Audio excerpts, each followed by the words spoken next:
There you are.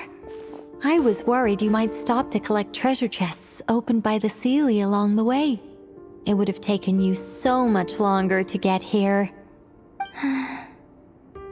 Another conversation I cannot hear. I am delighted to see that you understand what takes priority, and that your adventurer's instinct has not swayed your resolve. Really, I must applaud you for it. You should know. Paimon's head. Okay, I'll try and keep it short. My senses are telling me that this is where we shall find the entrance to the ruins. Oh, cool! Well, what are we waiting for? Let's open it up and see! Patience. This was a sanctuary of great importance to the Hyperboreans. A special process is required to open the gate. Oh! Like the place that housed the Eternal Moon's marrow?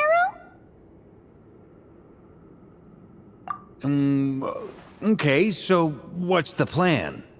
Need us to do anything? And just the short version, if you can. Ah. All right then. I was planning to start with some background on the invention of these techniques. Are you sure you don't want to hear it? It's quite informative. Remember what you were saying about priorities? Fine. Simply put, we need 3 human representatives to successfully undergo a process of Kuvaki resonance. Think of it as a test from the 3 moon goddesses to see if the entrants are qualified, with the most recognizable qualification being Kuvaki.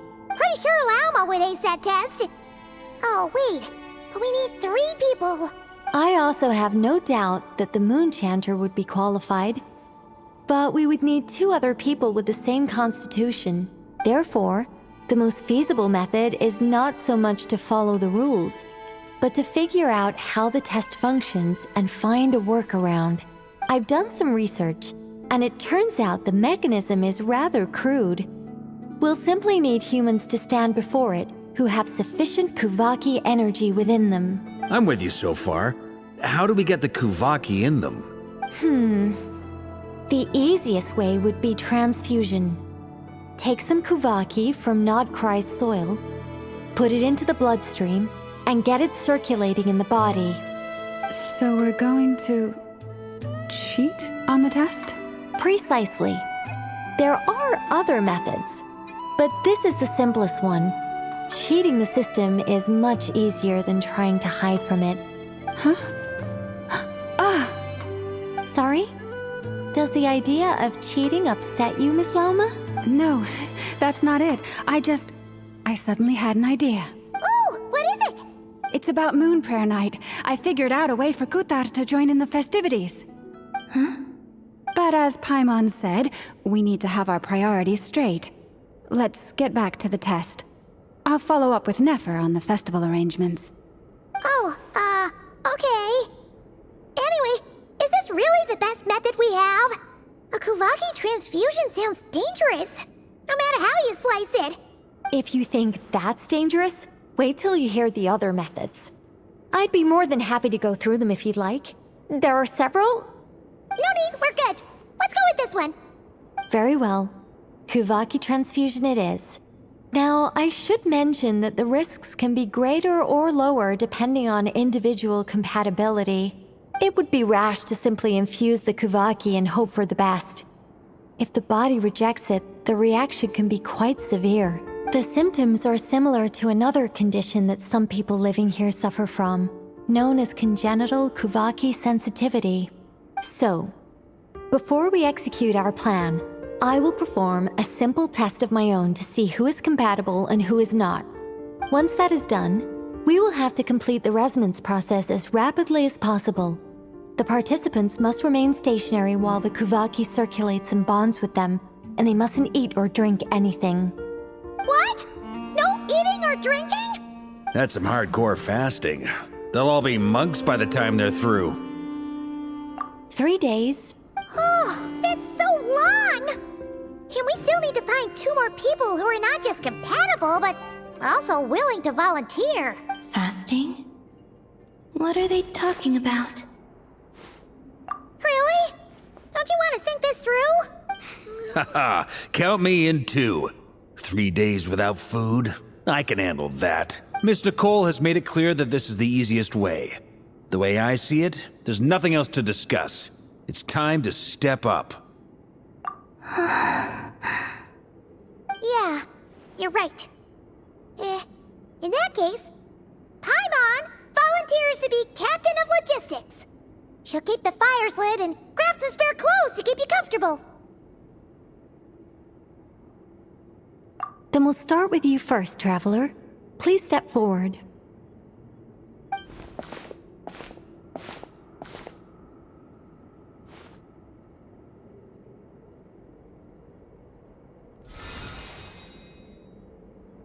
How's it going? Do you feel anything? How about now?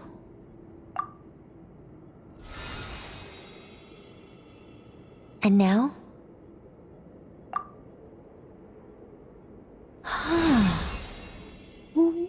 What about now? You guys, it's not a competition, you know. All right, I'm officially impressed. Even as a descender, you can withstand far more than I imagined. It's like I summoned a giant stone titan to arm wrestle you, and your arm hasn't even moved an inch. In my last attempt, I infused 5 times the amount of Kuvaki required. Yes, safe to say, compatibility won't be an issue for you. You're eligible to join. You're next, Mr. Varka. Sure, here goes nothing. All right, I'll start where we left off. 5 times the required Kuvaki dose. Whoa, whoa, whoa, hey, wait a minute. How's it going? No, not great. I kind of want to puke. Feels like I've been drinking too much. A few bottles of wine, then a big stein of Dark Horse, with some hard liquor from Liyue mixed in. You think this is funny? I just lost to a young lady in an arm wrestling contest. I'm never gonna live that down. My apologies. I'll lower the concentration and try again. Oh. How's it going now? I'm not as dizzy as last time, but I can still feel it pulsing around. In that case, you wouldn't be an ideal choice, Mr. Varka. Let's try someone else. Okay, let's go ask some of our other friends then.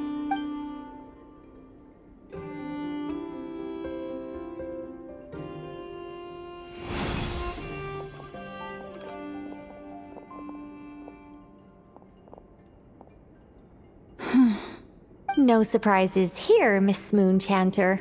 You're perfectly compatible. You may join.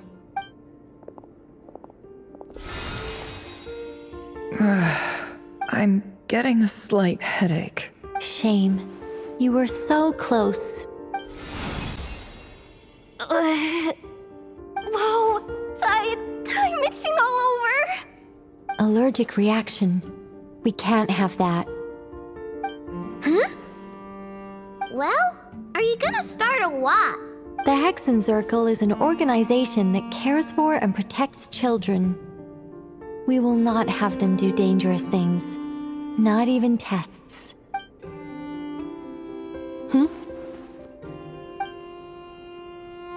Is something the matter? The candidates have to be human. I guess that rules me out too. Huh. Everyone except the Moonchanter got beaten. Guess I don't need to feel so bad after all. I mean, looks like this isn't gonna be as easy as we thought. Perhaps I could ask for volunteers among the Frost Moon Scions. I'll see about talking to some trusted Lightkeeper colleagues. Itlua springs to mind. In fact, I think we had some former Frost Moon Scions join our ranks recently. Can you give me the scientific explanation for how the test works? I can probably make some kind of test bot. Then we can just zip through Nasha Town, going up to people and pressing a button to check their status. Wouldn't that be way easier? No. Wow! No elaboration for once. How about I contact the Knights of Favonia's garrison in the Wave Chaser plane? Shame that Lohan's already left. And that guy's even tougher than I am. Strange. The moon goddess is clearly revered by many people. So why is she on the brink of disappearing? She mentioned that the world has rejected her from the very beginning.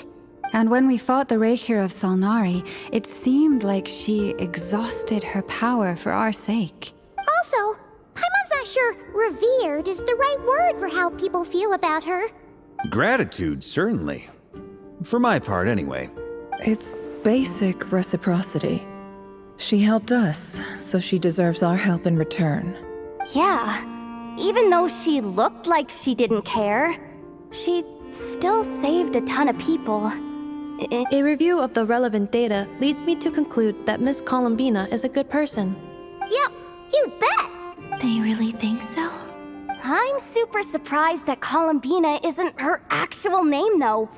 I think it really suits her. It's light and graceful and... yeah, just a really pretty name. I know, right? Unfortunately, that's not our decision to make. Columbina. That was the code name the Fatui gave me. But it also came up in the song I heard when I was born. But... is that really all there is to it? What do I truly think of my own name? Is there anyone left who will still call me by that name?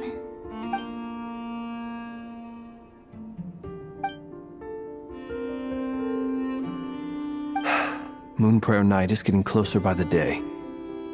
We're running out of time. We need to look for other candidates. Then allow me to try. Huh?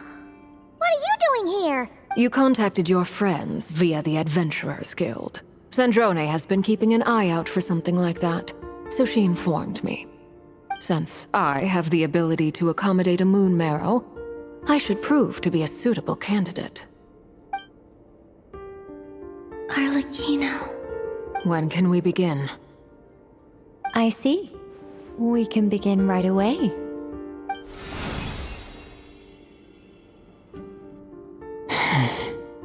How was it? Did you feel any discomfort? Not at all. Then it seems we shan't need to look for additional candidates after all. Great! Cool. Alright, like Paimon said, the rest of us can take turns making sure the three of them stay warm and comfy. Then, my job is to take care of the caretakers. I will ensure everyone receives food and accommodation. I'm ready as well.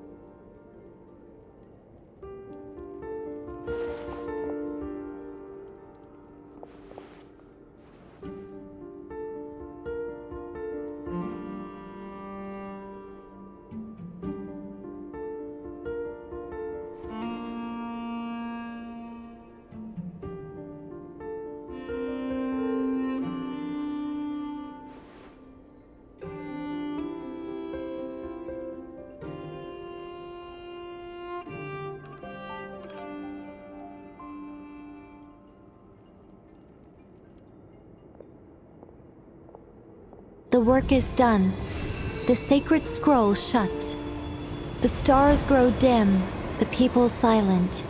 The white sun sets, the silver moon rises. O path to the temple, appear now before us.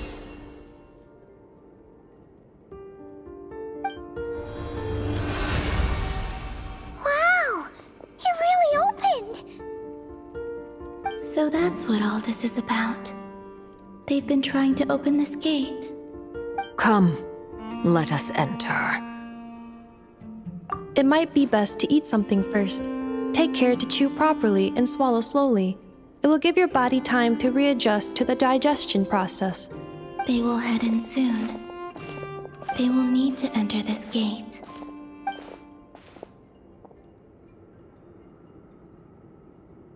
Huh? I cannot pass through.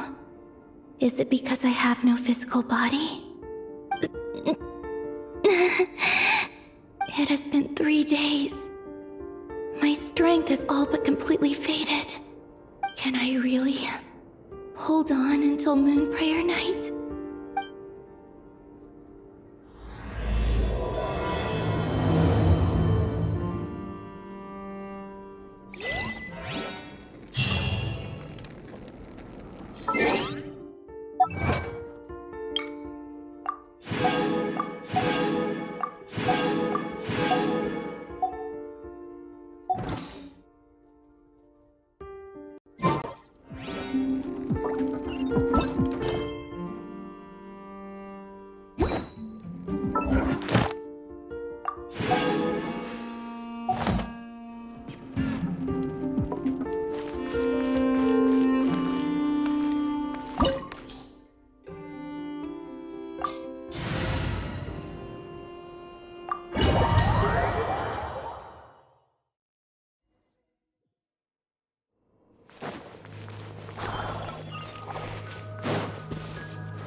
Are these people...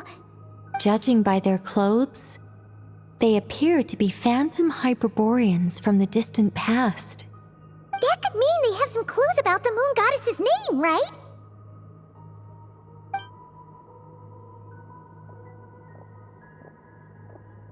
Hey there! Could you tell us what the moon goddess's name is? Sorry. That's probably a weird question, huh? How do we explain this? The moons are long gone, and their goddesses are dead. Their names no longer mean anything. When a new moon goddess is born, we will surely know her name. We have used every last resource at our disposal. All that remains is to wait, patiently and quietly.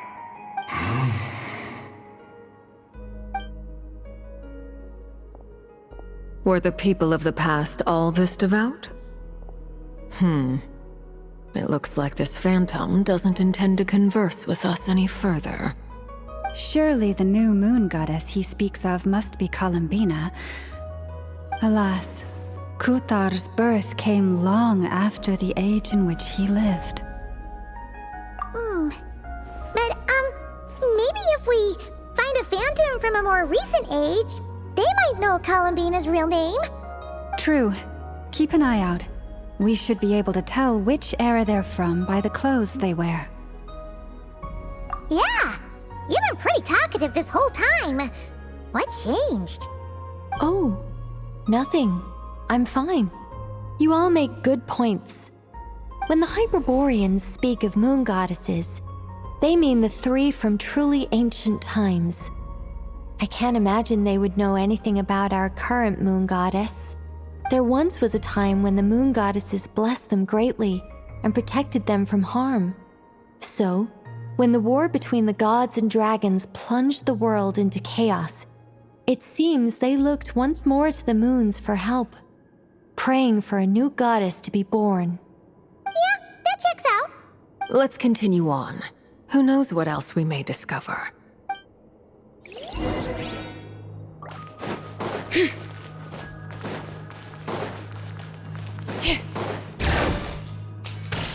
There's a door blocking this path! Not a problem. Try this.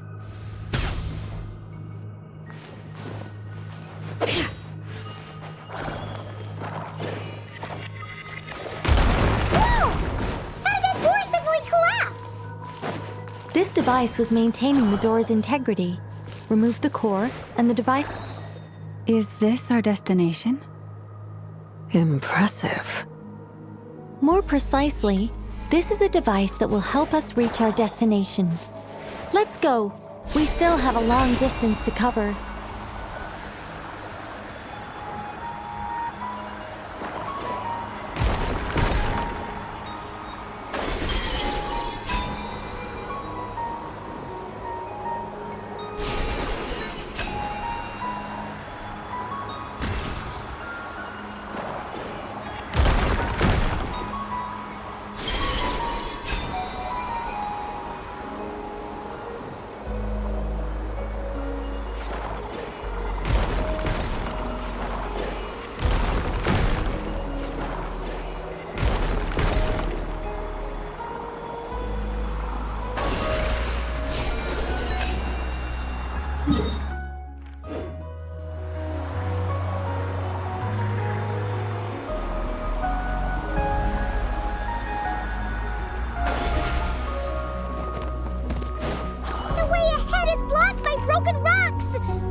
Let's try that device again.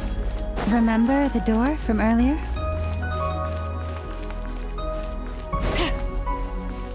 So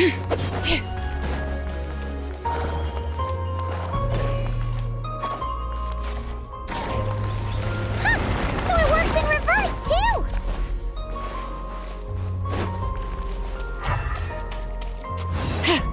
The humans we see are all phantoms, but the monsters are real. What a fascinating thing. There'll be plenty of time to admire it later.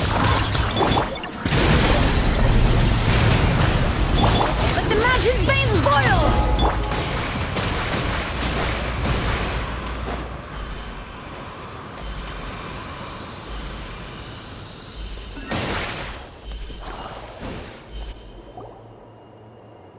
Ooh, there's a whole bunch of artwork in here. Seems pretty old. Nicole, this is probably your area of expertise. What do all these paintings mean? Let me see. To understand these murals requires some knowledge of the history surrounding the War of Funerary Flame. I shared a little of this with Lauma before. Yes, I think I follow. The dispute between the Moon Sisters, the transformation by Nibelung. Oh no, it's no trouble. I'd be delighted to share the tale again. Alright then. Tevat's 3 moons and their goddesses were brought into being by the will of Nibelung, the then ruler of Tevat. But when the heavenly principles came, they changed the world completely, down to its very foundations. The moon goddesses were nowhere near strong enough to challenge this entity. But the heavenly principles did not view them as heretical entities that had to be removed. Essentially, the 3 moons existed to keep this planet alive and operational, which did not directly conflict with the heavenly principles' aims. Nevertheless, the inherent precariousness of this arrangement would soon be revealed. Nibelung returned. Yes. He did, and thus began the War of Funerary Flame, a battle for dominance between Nibelung and the heavenly principles. Discord would soon emerge between the 3 moon sisters. One would voice the opinion that they should follow Nibelung, for it was he who first hung the moons in the sky. Another would argue that taking sides in the conflict would only bring the world closer to ruin. There was no telling where it would lead, especially since their creator had returned bearing the perilous power of the abyss. Nibelung would eventually discover their disloyalty. He had all 3 imprisoned before transforming the moons into weapons with which to fight against the heavenly principles. What? Weapons? Yes, the very moons that had once defended the planet became instruments of death and destruction, striking terror into the hearts of all living things. And although the heavenly principles and the 3 moon sisters had once been at peace, it now seemed that the moons posed an unacceptable threat to Tevat. It is possible that the heavenly principles did not know of the goddess's imprisonment.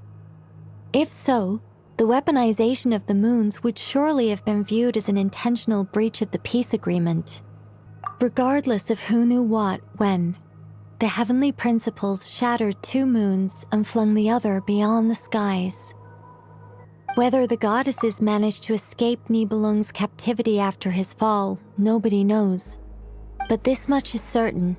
From that day on, the moons no longer belonged to Tevat. The rejection slowly drained their power until eventually they passed away. So that's the full story. You say the moon ceased belonging to Tevat from then on. Why then would Columbina be born here? That is perhaps due to the lingering connection between the Frost Moon, which was not shattered, and this world. You could see it as the 3 sisters' dying wish. They never desired war. All they ever wished for was to protect this land. I see. If the final fate of the 3 goddesses is as you say, then Columbina faces the same grave danger. Our investigation has yet to bear fruit. We must hurry. Yeah, you're right. Let's keep going.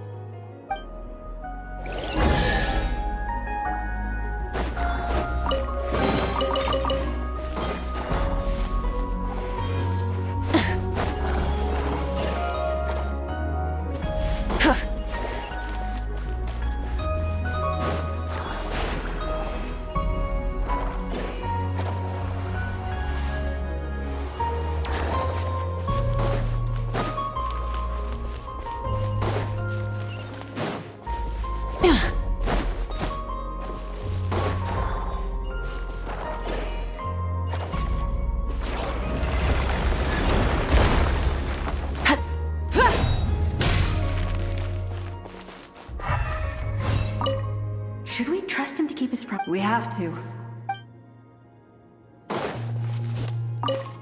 Why?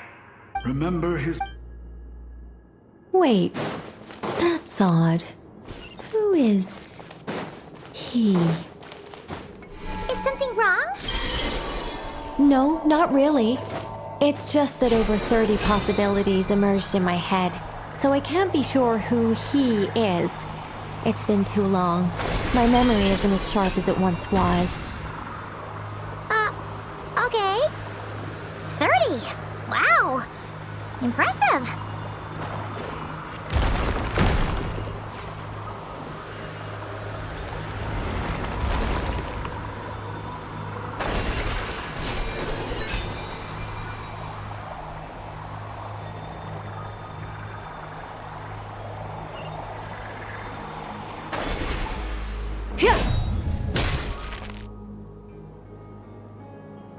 We're finally here. Guessing we'll need to activate this thing? Indeed. I was a little worried about that at first, but as we got closer, I sensed that the Kuvaki within it flows unimpeded. It should be functioning normally. The only issue is how to activate it. It's looking a little worse for wear. What about the cores from some of the other devices we've seen? Can we repair it using those? In all likelihood, yes. I imagine that would have been the Hyperborean's backup plan. Let's look for some cores.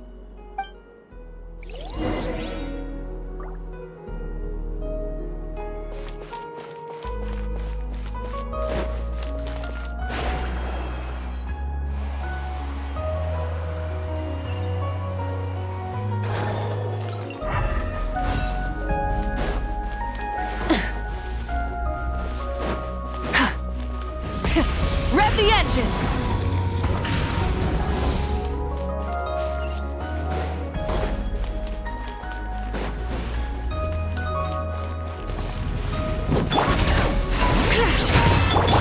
Shower me with this! A burst of flavor! A dash of frost!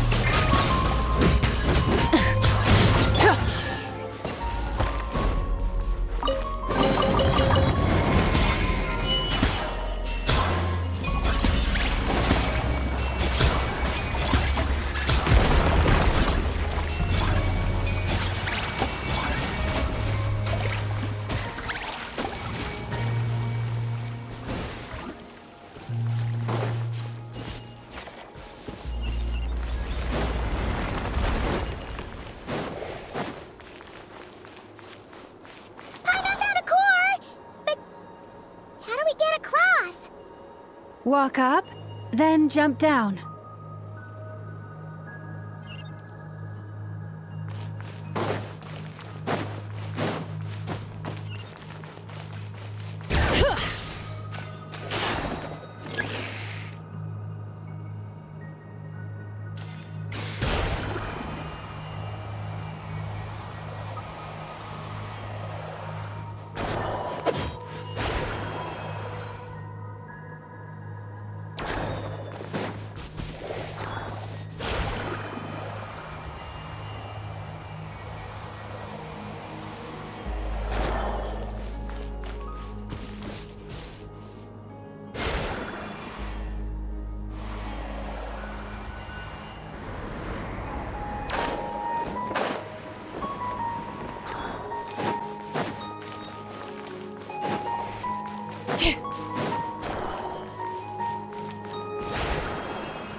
Should be enough cores. Let's head back.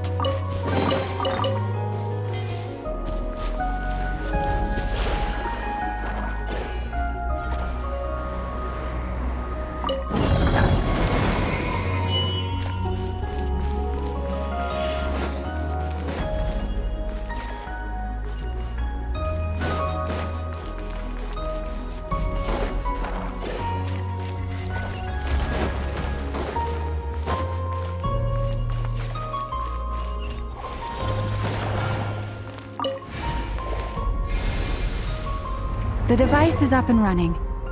It's hard to believe that the ancients were capable of constructing such things. Paimon's our destination! It's right up ahead! Yes.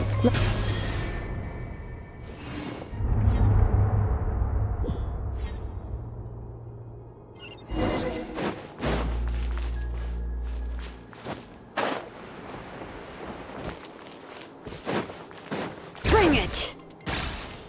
Yep.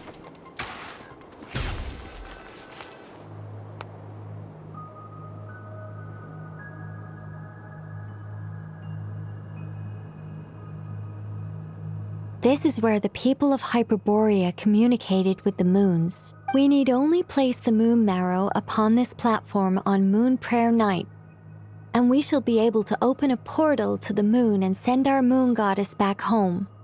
The assumption being, of course, that we can find her first.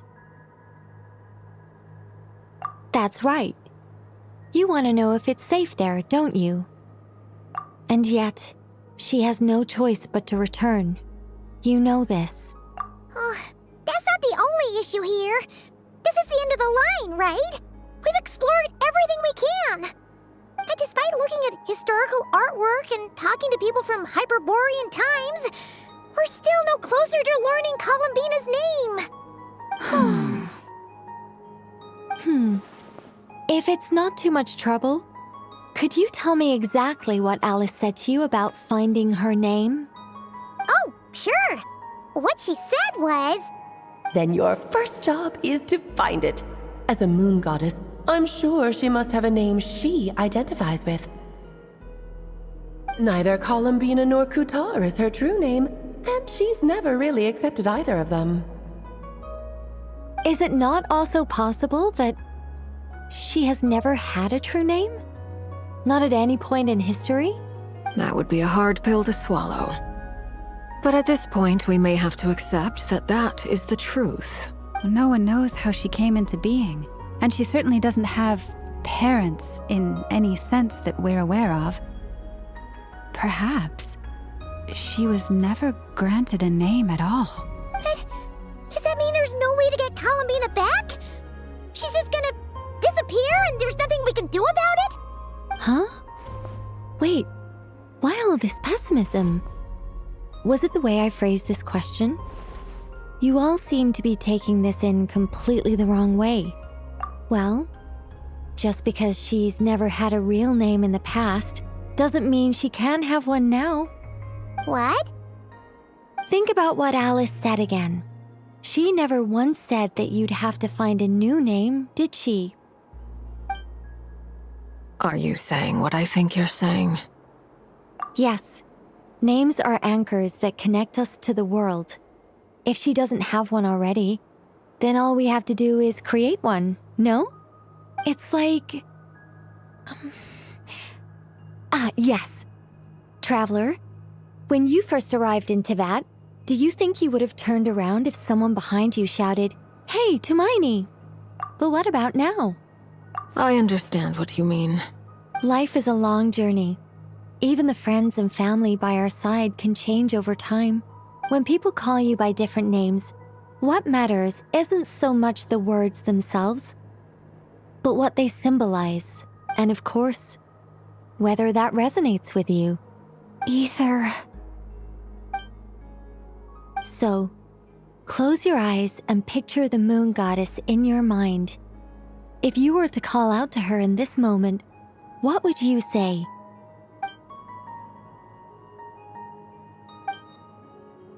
Columbina. Columbina. Paimon would call her Columbina too. She has long forsaken everything that Kutar represents. I think from now on I should call her Columbina too. Well, it sounds to me like you found your answer. Are you sure? Is it really that simple? We haven't found her this whole time, and not for lack of trying. For a journey like this, the process is every bit as important as the outcome. Had you not searched far and wide, rejecting every other answer you were offered, how could you have come to an answer you felt was finally correct? Oh, It all makes sense now. This has Alice's fingerprints all over it. Are you suggesting that Mage knew from the start that Columbina never had a real name to begin with? I can't say for sure.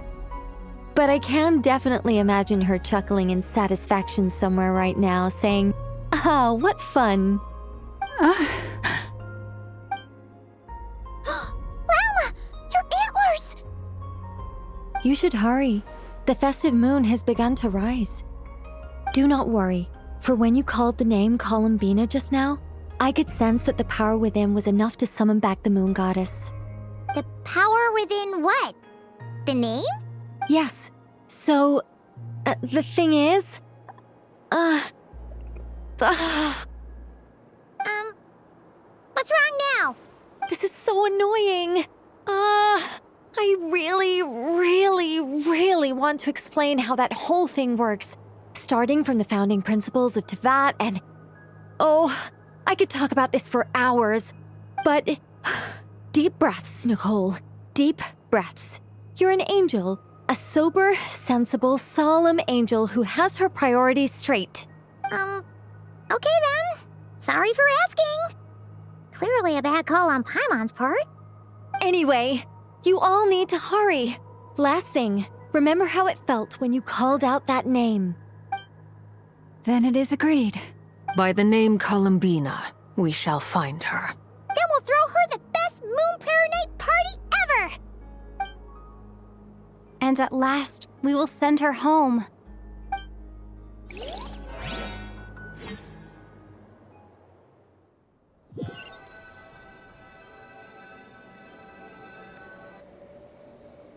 I can barely move anymore. My consciousness is fading away. Have they come back out? I'd love to see them one more time.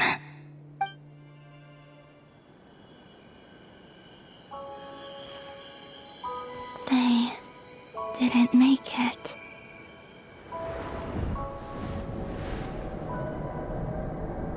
Could you tell me your name? My name is... Columbina!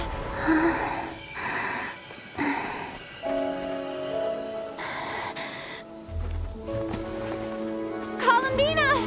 Are you here? Columbina! That's the name you gave when we first met. And it's what I've called you ever since. Columbina. It's a fine name. I have many fond memories of Columbina, and so do all of your friends.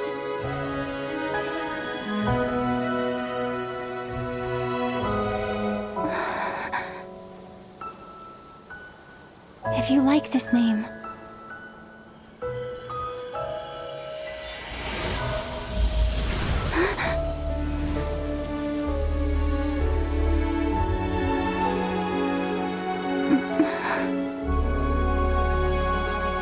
looking for me?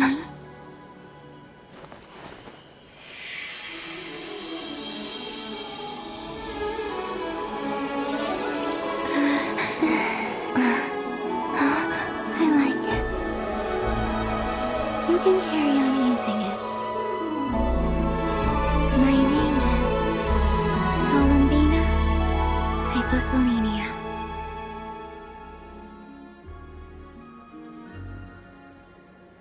Columbina Hyposelenia. That's a wonderful name. I never thought that Columbina would become my real name. But after I met you and my other friends, the things that this name stood for slowly began to change. It went from being a Fatui code name to something my friends call me.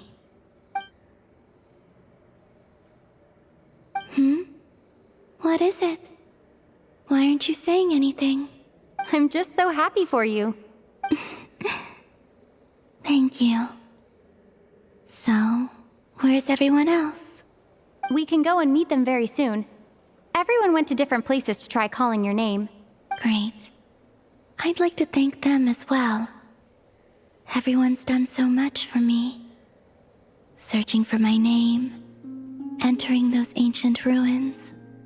Huh? Wait, so you were... Yes, I was there. Not physically, but my consciousness was still holding on. I followed you the whole way. Starting from when? You turned around and called out my name while you were in Nasha Town. Do you remember?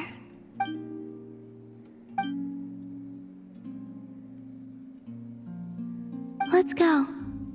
We don't want to keep them waiting. Sure. In that case, come with me. But... Hmm? Before that... Could you call my name one more time? Sure. Come with me, Columbina Hyposelenia.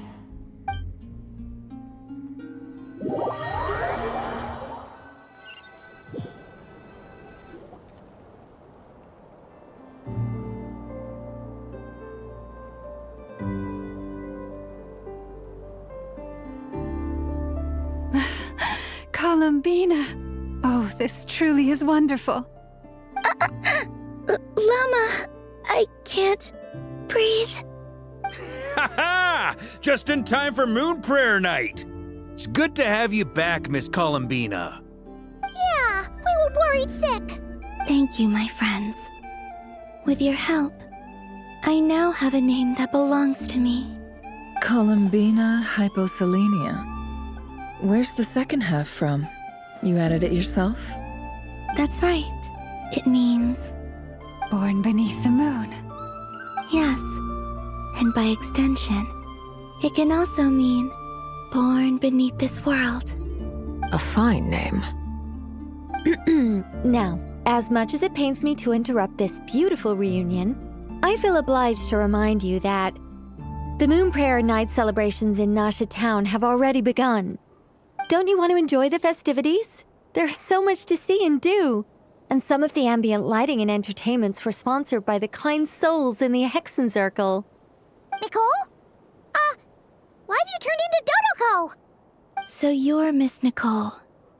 Thank you for helping us, and for helping me find my name. It's nice to finally hear your voice. You're quite welcome. Guiding lost people to hidden treasure is what we Seelie do. And if you ask me, spiritual treasures are far more precious than material ones. Chests are all well and good, but this was what it's all about. Ah, so satisfying. Anyway, I had to go help Alice. It seems like she ran into some trouble. That's why I couldn't be here in person. But don't worry, we're with you in spirit. We'll be celebrating right along with you. Keep an eye out for the Hexenzirkel's festive stalls in Nasha Town. I think you'll like what we came up with. Alice said she even managed to rope B in this time. The Frost Moon Scions have also prepared various attractions. I believe Aino and Effa and their crew are setting things up as we speak. On that note, Nefer, about that request I made. It's all in hand. Yehoda is on site to ensure that everything goes off without a hitch. Wonderful. In that case, Traveler? Huh? Come on, Columbina. It's time to celebrate the best Moon Prayer Night ever.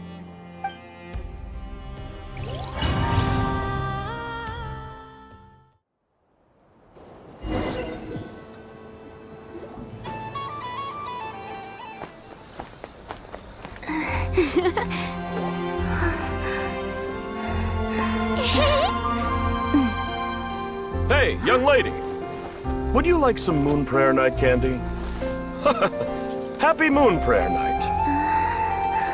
Oh, yeah, I almost forgot to say. Welcome home, Moon Goddess.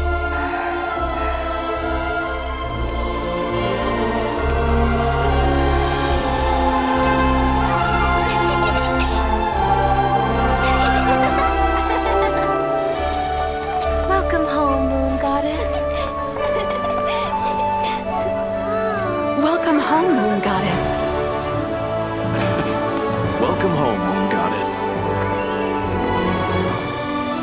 Turning Nashitown into her home is a festive gift. A rather brilliant idea. Perhaps this is what Nodcry, Columbina's home, should have been like all along.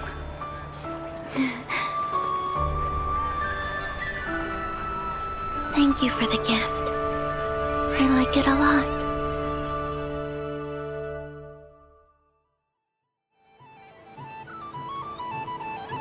This feels like the surprise of my life. I do. I never imagined I'd ever get to enjoy Moon Prayer Night with everyone so freely. If you're happy, we're happy. Quite a strategy you came up with. Hide the tree in the forest. It's not your usual style, Lauma. Is there something about Moon Prayer Night that enhances what's in your head as well as the antlers on top? Apparently so. It even inspired a perennial penny pincher to use their resources for a greater cause.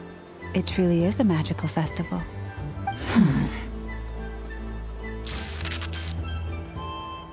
I see it now. This bickering is actually a sign of a strong relationship. Huh? What's everyone doing here? Oh! Miss Columbina, you're back! Yes, I'm fine now. Thanks for your concern. How's your progress with Alice's assignment? Very well indeed. I've never heard her sound so excited. Not like this. This time her excitement seems more serious. Seems like she's had a major breakthrough. She said she'll contact us once she knows more. In the meantime, we're free to relax and have some fun. Enjoy the time off while it lasts. I have a feeling that our next task won't be so simple.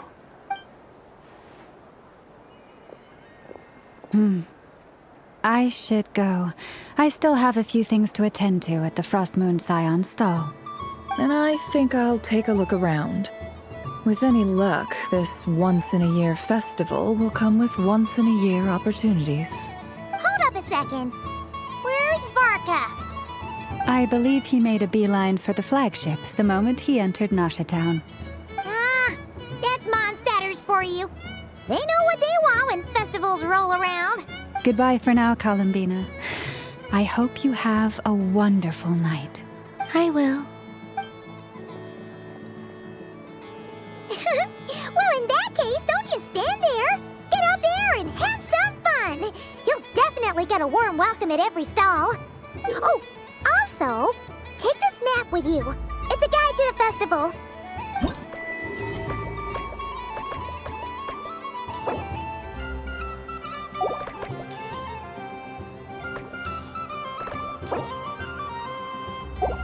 The Frost Moon Scion stall is over here. Lauma's invited a whole bunch of cute animals to celebrate too. Over there is the Hexencircle section. Alice seemed more excited than anyone about this festival, so she insisted on making it a grand affair. Oh, and then there's the Nashitown local specialties, including... Actually, forget that. Better if you go check them out for yourself. Thank you. It looks like a lot of fun. You're not coming with me? We'll be around. But don't you want to browse by yourself for a bit first? Yep. If you find something you like and want to try it out together, just give us a shout. We'll be right with you. Otherwise, just relax and enjoy yourself. There's so much on offer, so try to experience as much as you can. And don't forget to stuff yourself with all the delicious festival food. All right then. Off I go. Where should I go first? This must be the mage's stall. It feels like I've entered a fairy tale. Ah, how lovely.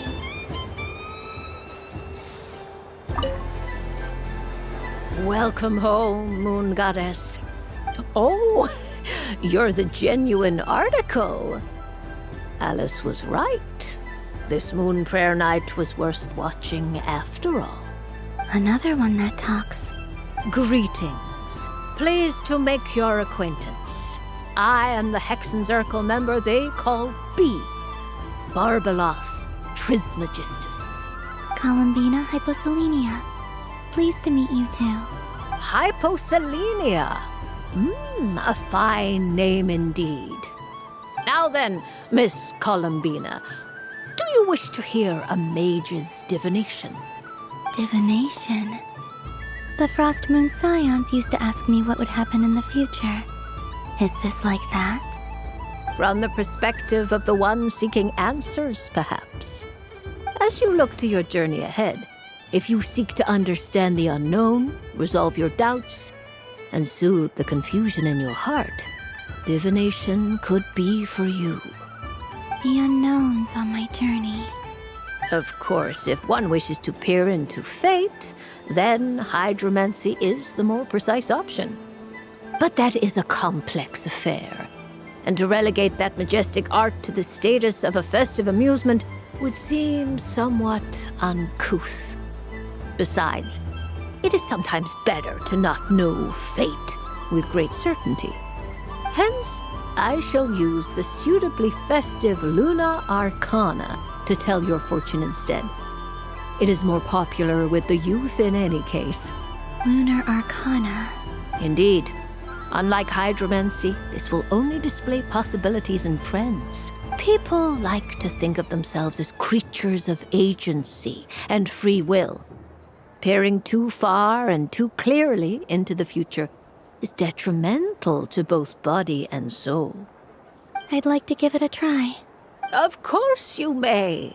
Come then, take a seat, Miss Columbina.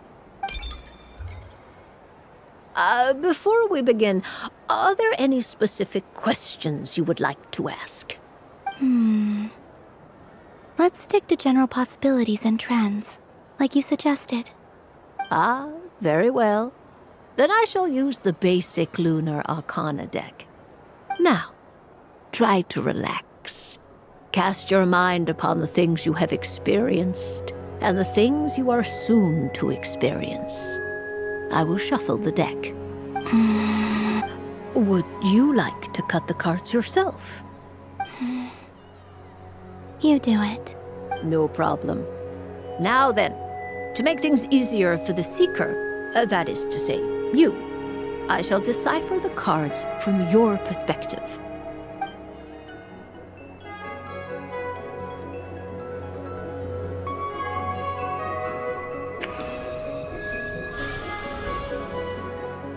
Please, draw the first Lunar Arcana. Now, draw your second card. This will stand for the past, the sum of all your experiences that have come before. And now the third Arcana. This is the present, your interpretation of the current moment. Finally, the last card. This shall speak of the future, which...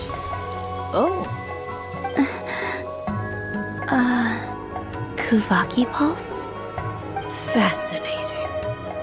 I've never encountered this before in my role as a diviner. Something has exerted an influence upon this card, causing it to leave its designated position. What do you make of this, Miss Columbina? Perhaps this is the guiding hand of fate in action. Of course, if you wish, you can choose to deny the validity of this card and draw the future for yourself.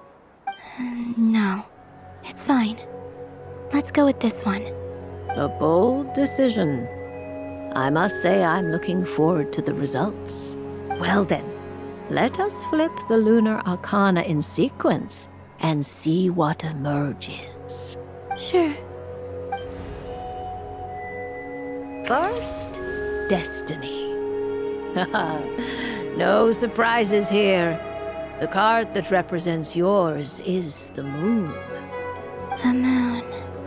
Indeed. The moon can represent the truth at some times, but deception at others.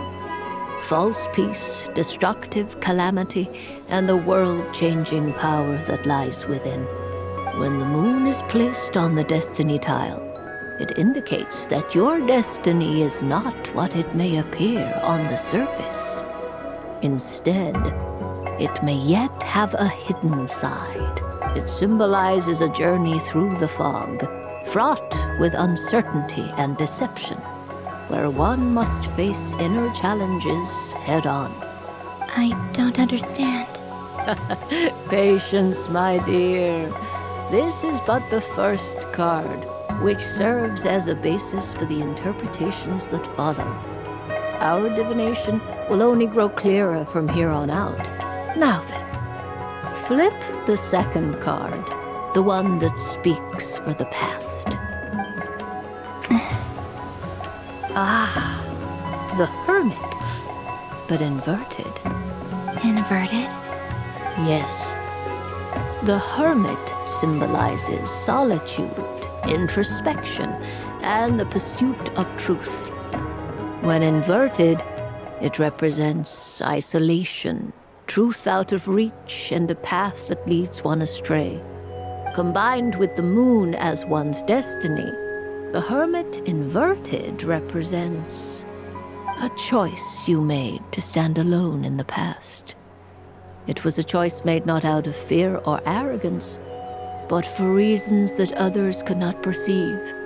You fumbled through the darkness without a guide, but you did not find your way. Rather, you went astray. More than once, it would seem. Is this about how I became Kutar despite not wishing to become a god? And how I joined the Fatui because I yearned for a place to belong? I suspect only you know the answer to this question. All is not lost. The past is in the past, and so it shall remain. Shall we look into the present now?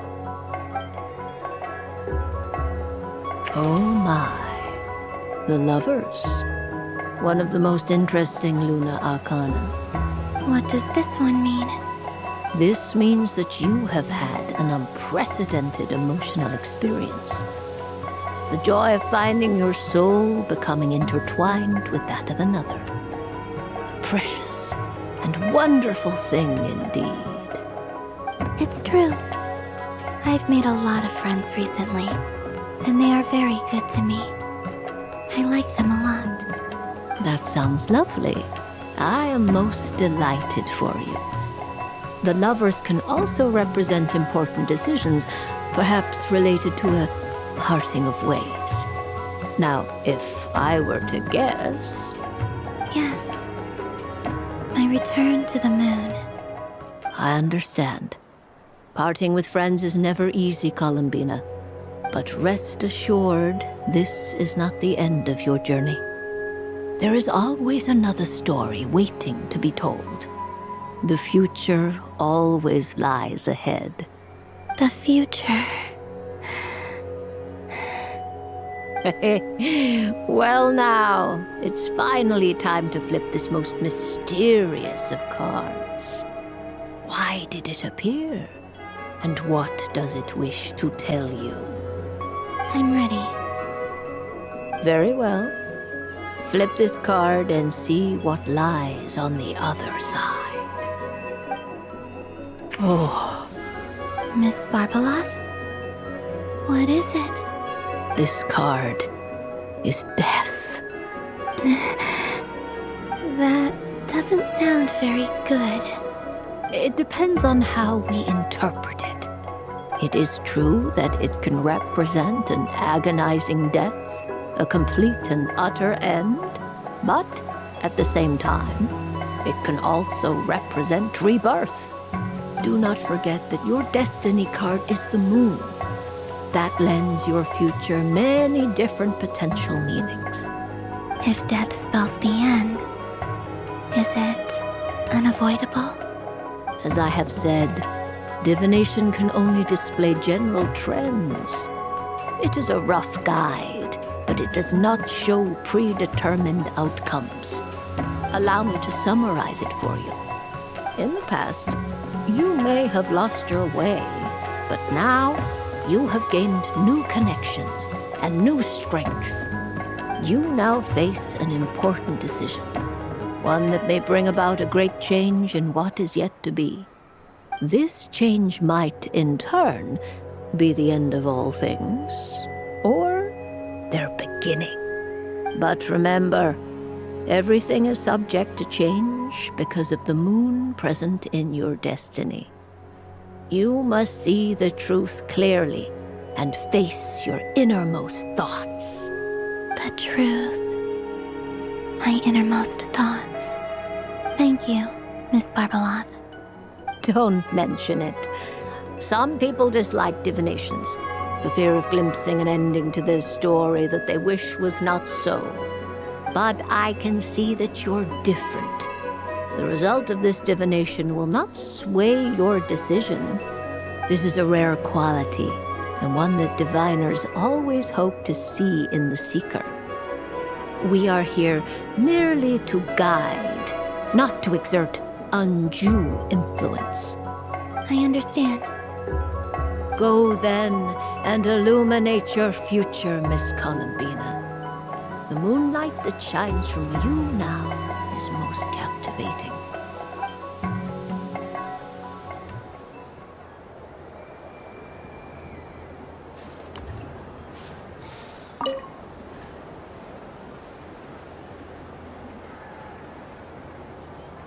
I wouldn't say it's unfair, exactly. I mean, your voice goes right into people's heads. How would you explain that to the kids? You can't just explain it away as magic. Is something the matter? Ah, Miss Columbina! No, nothing you need to worry yourself about. Ah, impeccable timing. Stick around for a second, Miss Columbina. I need your input on something. This self-proclaimed Knight of Justice has yet to give me a satisfactory answer. I, for one, would like to hear your verdict on the matter. Hey, now, I left the flagship just to help you out, Miss Nicole. What's going on? So Alice and I are both using long-range remote control spells that work on similar principles, allowing us to attend this festive fair in Dodeco form. Sorry, let me backtrack a little. While similar, there are some key differences.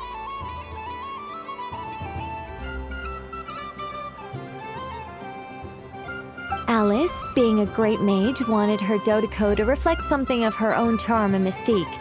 So she adjusted the way its tail moves when it spins around. An entirely gratuitous move, in my opinion. I hardly see how anyone is going to notice that. If anything, I'd say that anyone who stares intently enough at a Dodeco's tail to notice such a small detail is someone we ought to be highly concerned about. I only say this to emphasize that my question has nothing to do with tails. Now that we're clear on that, why is Alice's Dodeco permitted to interact directly with the children celebrating Moon Prayer Night, while mine is not? Your voice speaks directly into people's minds. See? Exactly what I said.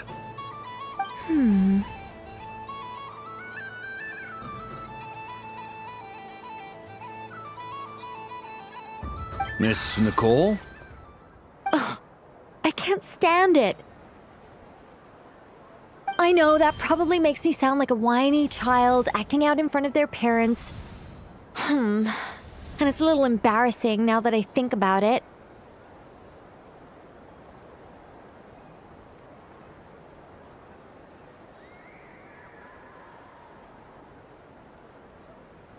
But hey, I said it now, I can't take it back. That would be even more embarrassing. Also, don't go reading too much into that analogy. It was off the top of my head. I'm actually an awful lot older than either of you. Miss Nicole, are you saying that you'd like someone to play the game you've prepared? I'm not so invested in that. It's just something cobbled together using items I borrowed from Alice. She probably didn't even make them herself. The point is, I want to know everyone's thoughts after they receive their prizes. But as you've said, I can't just ask. I've been biting my lip for so long, and I've had no one to vent my frustrations on. I thought this was going to be a nice, straightforward festival where I'd get the chance to guide people to treasure. Well, can I play? I can't guarantee that I'll win a prize, but... You will? I'd like to try. Then what are we waiting for? Let the game begin! It's like they forgot I was ever here.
Congratulations, Miss Columbina! With your great wisdom, you have overcome every obstacle in your path and conquered the great challenge posed to you by fate. Fate? Well, something to that effect. If you'd prefer something more poetic, it could be the icy winds or the dawn. Anything you like, really. You could even go with the challenge posed to you by Dodeko, if that's what you're into. Anyway, you can take or leave my suggestions. Moving on. All my hopes are now resting on this. Can I open it now? Stop teasing me. Please, I'm begging you. No more talk. Just open it. Wow. What a lovely sculpture. Classic and cute at the same time. Thank you, Miss Nicole. I'll always treasure it. Ah, there we go. Music to my ears. You have my sincerest gratitude, Miss Columbina. Thank you for sharing your precious time with me and fulfilling my wish. Don't mention it. You've all done much to help me. And still, I'm the one receiving all these gifts.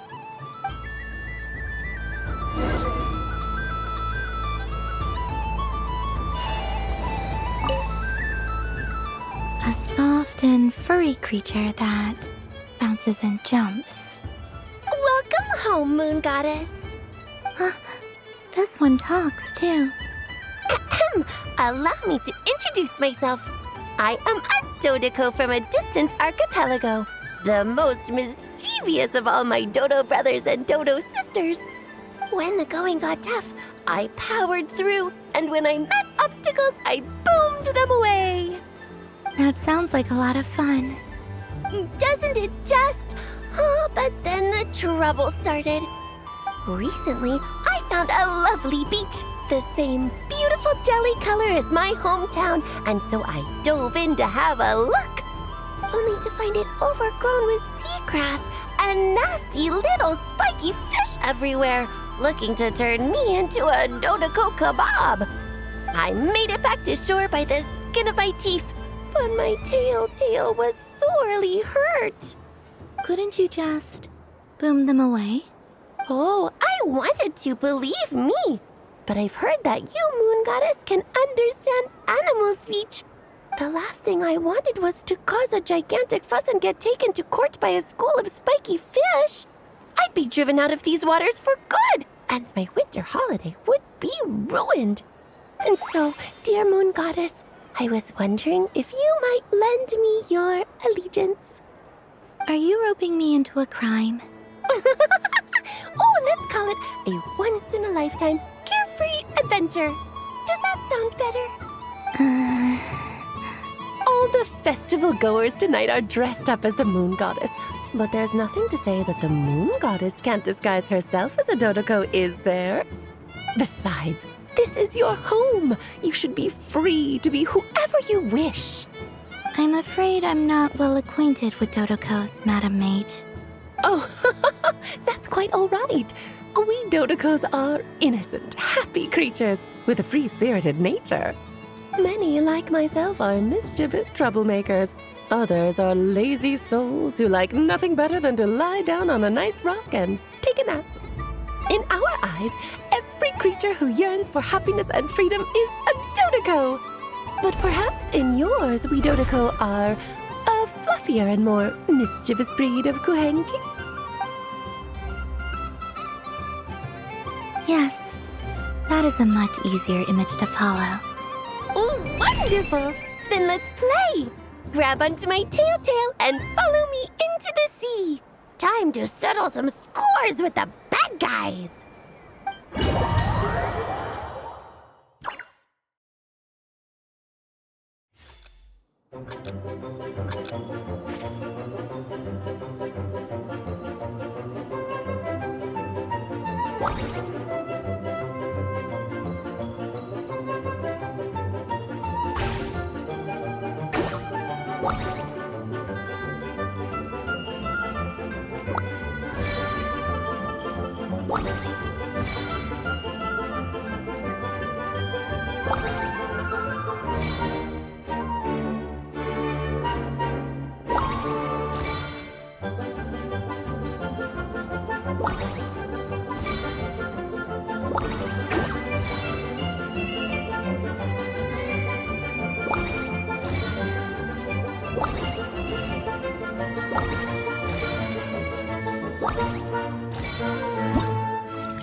Ooh, a remarkable talent!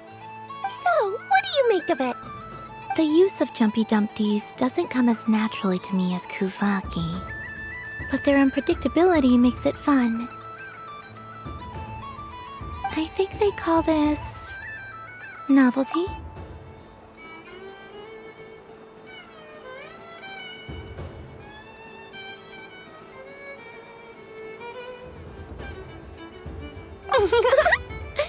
Indeed! And how did it feel blowing those pesky nuisances away? Not bad. Any guilt? What do you mean? Oh, wonderful! Lovely answers to all 3 questions. You've passed the safety test. Now I can give this special bomb to you as a souvenir. Remember, if you find any meanies living on the moon, you can use this to boom them into oblivion. I will.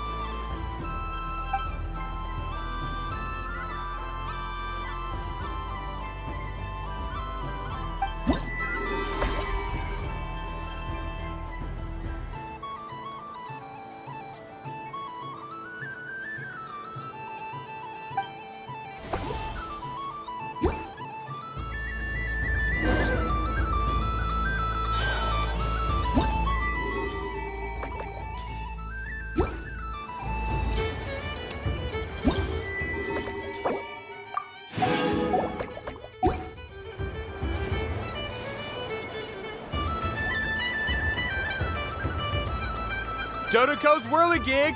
Come check out Dodoko's Whirligig!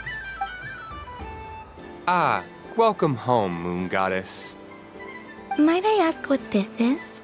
Ah, it's a very special amusement sponsored by the great mage herself. Ride on a soft and furry Dodoko and embark on an unforgettable adventure.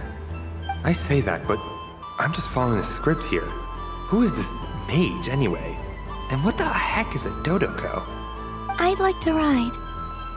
No problem. But, are you by yourself? Is that not okay? Oh, no, it's fine. It's just that each Dodoko can accommodate 2 passengers. Would you like to bring a friend along? My friends... That should do it. Now, we just need to get everyone else to draw something on it too. But we gotta keep it a secret from Columbina. Traveler?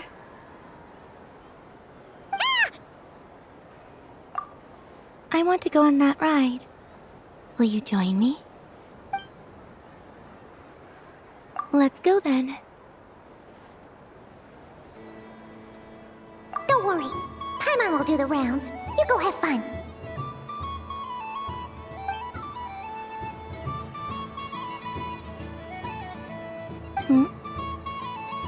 All right. I think we have to wait in line over there.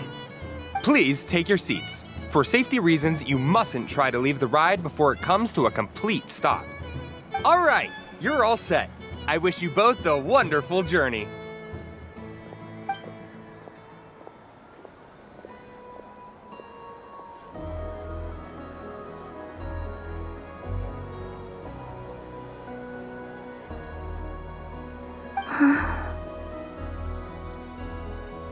Not bad.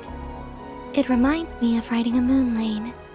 Sometimes, the Kuhenki circle around me like this, playing their beautiful melodies.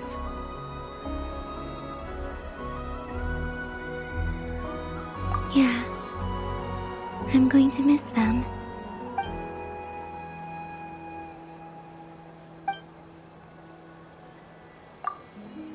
It does. I've felt scared in the past, too. But this is a little different. You know something? I got to see a lot of fascinating things during my disappearance. I saw how the Frost Moon Scions act around their families. So different than how they used to act in my presence. And I also saw how they interact with their friends. It made me curious at first. Why do people act so sincere when they're worshipping gods, but save their truest, warmest feelings for each other? Slowly, I came to realize that it's because they trust one another. They know, deep down, that they'll be accepted for who they are. All of it. The good and the bad.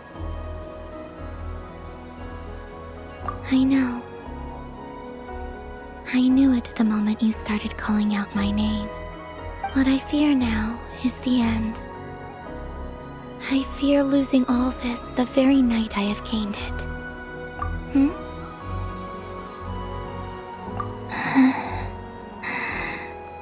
Thank you for this conversation. Thank you for listening to me. Don't worry. This fear I have, and the unknown that awaits me, they cannot hurt me. Not when I possess a treasure far greater. I just want you to remember this version of me, the real me, on this final night together.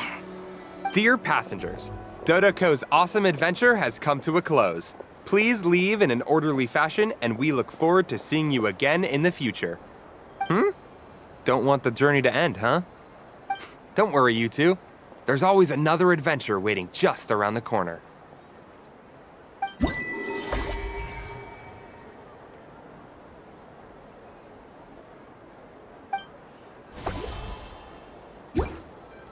So this is the Frost Moon Scions area.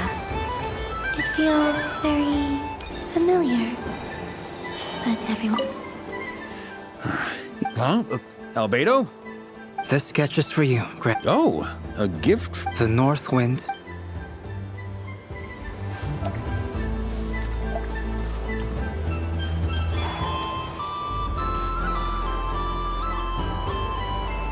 But I was aiming right at it. Aw, what a pity. I saw it with my own eyes. You were so close. So very close. That's not true. It dodged out of the way right as I was about to snag it. I'm sorry? You heard me. This paper frog can move. I swear. Dear, oh dear, what are you saying? How could a paper frog move? Unless you believe there really is magic in this world. But even if I, the mere humble merchant that I am, knew such magic, surely I would not use it on a paper frog. I'd sooner give Mora legs, so it could walk right into my purse. My dear, dear customer, why not have one more try? This time I'll give you 12% off, a very generous discount for one of my most regular customers. Just think about how much experience you have under your belt now. You're sure to win the next one. Darn, I used up all my coins. I'll be right back. Just gonna fetch some more from my house. Take your time, but don't take too long. This event is Moon Prayer Night only. Miss it, and you'll have to wait a whole year before I'm back. Next customer, please. Welcome. Hello. Whoa, what's this big one doing over here? How do I tell my employees not to go running around this time? Shooting them a glance won't work.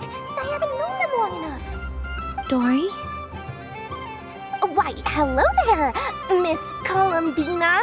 Would you like to play my ring toss game? The rules are very simple, and it's easy to get the hang of. How much for a round? Oh, first time's free. Not a single mora. After that, well, we can cross that bridge if and when we come to it.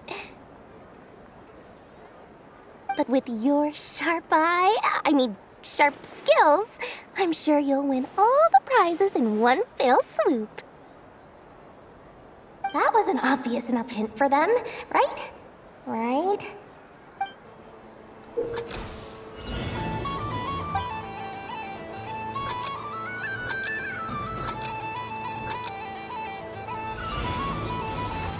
Here comes the ring! Oh, peanuts.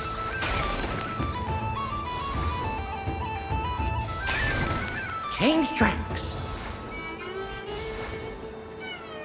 Roselle, should we move or not? Just a tiny bit. All right, then I'll... Oh, sugar plums, not the clock hands. Let's see now. Let's see. Wow, very good. That's the highest score we've had all night. And here's your prize. Now, how about another round? As for the cost... Happy Moon Prayer Night, Miss Columbina. Happy Moon Prayer Night, Durin and Hat Guy. Are you here to play the game? Yes.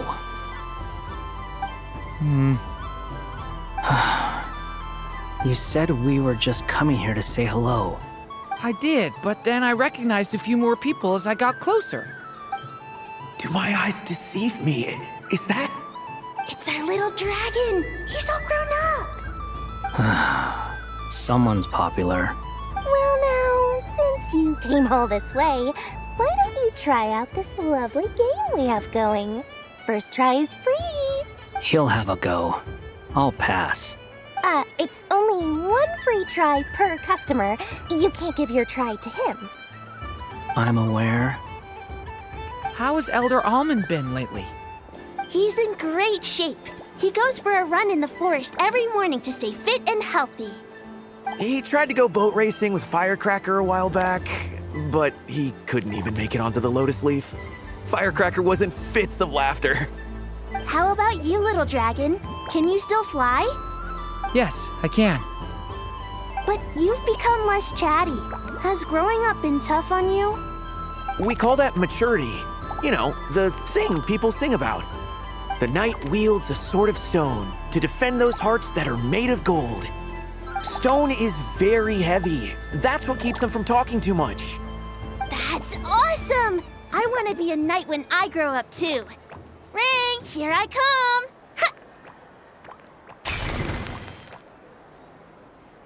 Oh, the hat-wearing man. I never thought I'd see you again. You seem more determined than when I saw you last on the train. If you say so. Oh, I do say so. The people you once helped see it clearly. It's because you are once again on the right track. May the engine in our hearts propel us to the station of our dreams. I can move! I can move now, Roselle! What are they doing, running into the rings like that? You got them all so quickly! I've never seen anything like this in all my travels. Is this guy actually an old friend of theirs? But how?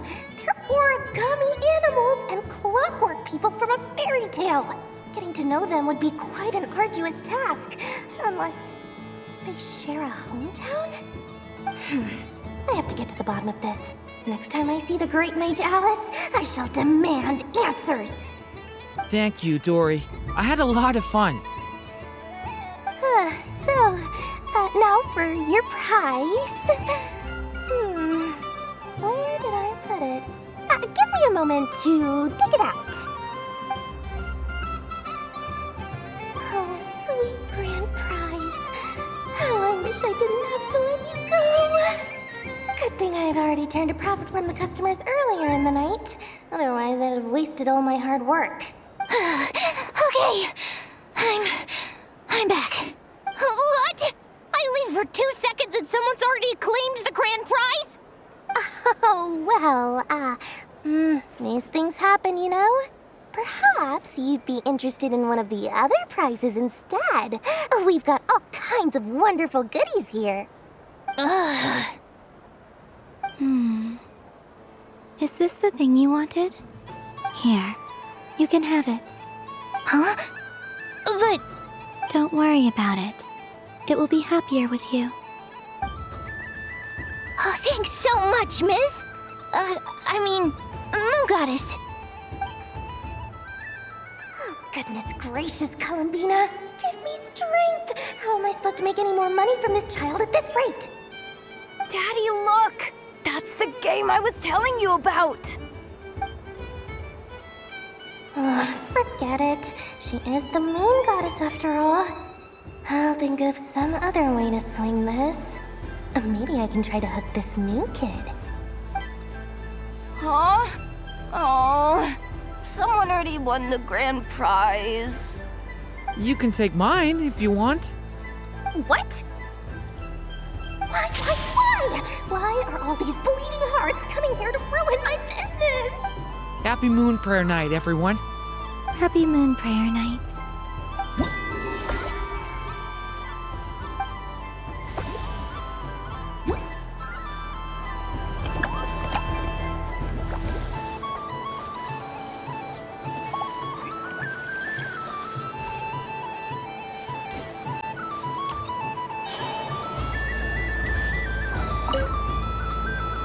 Fun ride, huh? You and Columbina looked pretty sad to leave. This isn't gonna make Paimon dizzy, is it?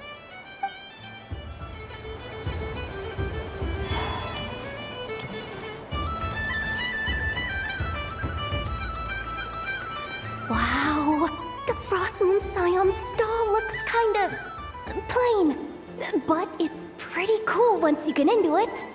I don't go to Hisi Island much, but it's got that, like, old world cultural feel. And if culture means we get more festivals, I'm all for it! Hello, Yahoda. Columbine! Hello, Moon Goddess! That was too close! I almost gave the game away in front of the staff! Oh, wait, what's the deal with her shoes? They don't make a sound when she walks! I could do with a pair of those. Do you like balloons too? balloons? Oh, you mean those? What's so fun about balloons? I'm not a kid anymore. They're probably more up Aino's alley. Yes. The animals seem very curious about these strange flying objects. I was drawn here by their voices. I recently learned a fun new game you can play with balloons, so I decided to come and give it a try. A new game?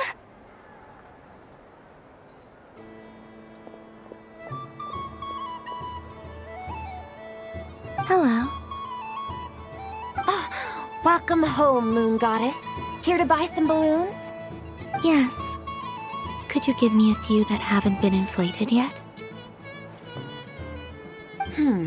Are you sure? I guess it's not a problem, but... Yes, please. Thank you. Uninflated balloons? But those are just little rubber pouches. What does she want with those? Would you like to play the balloon game, Yehoda? Huh? Sure. I guess. How do you play it? Wait here a moment.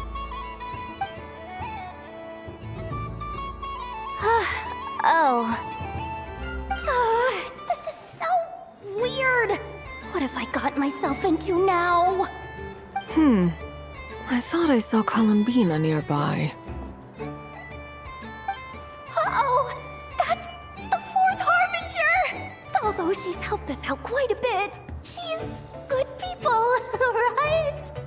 Is she looking for Columbina? Oh, guess that's my ticket out of here. I'm not sure my heart can take being sandwiched between two Harbingers.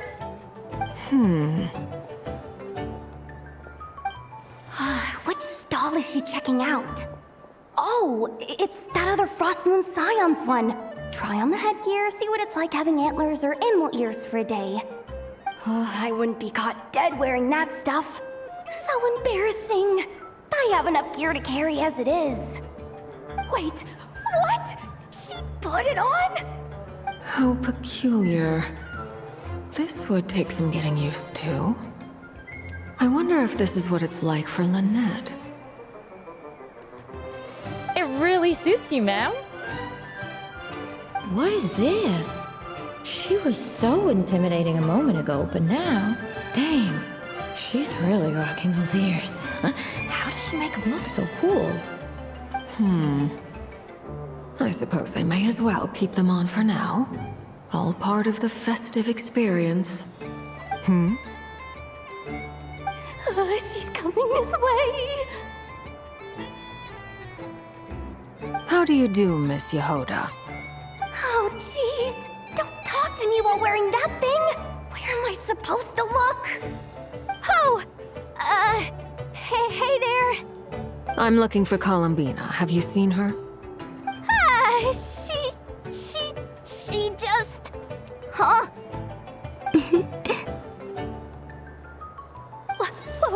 Wait, is that what she meant by balloon game?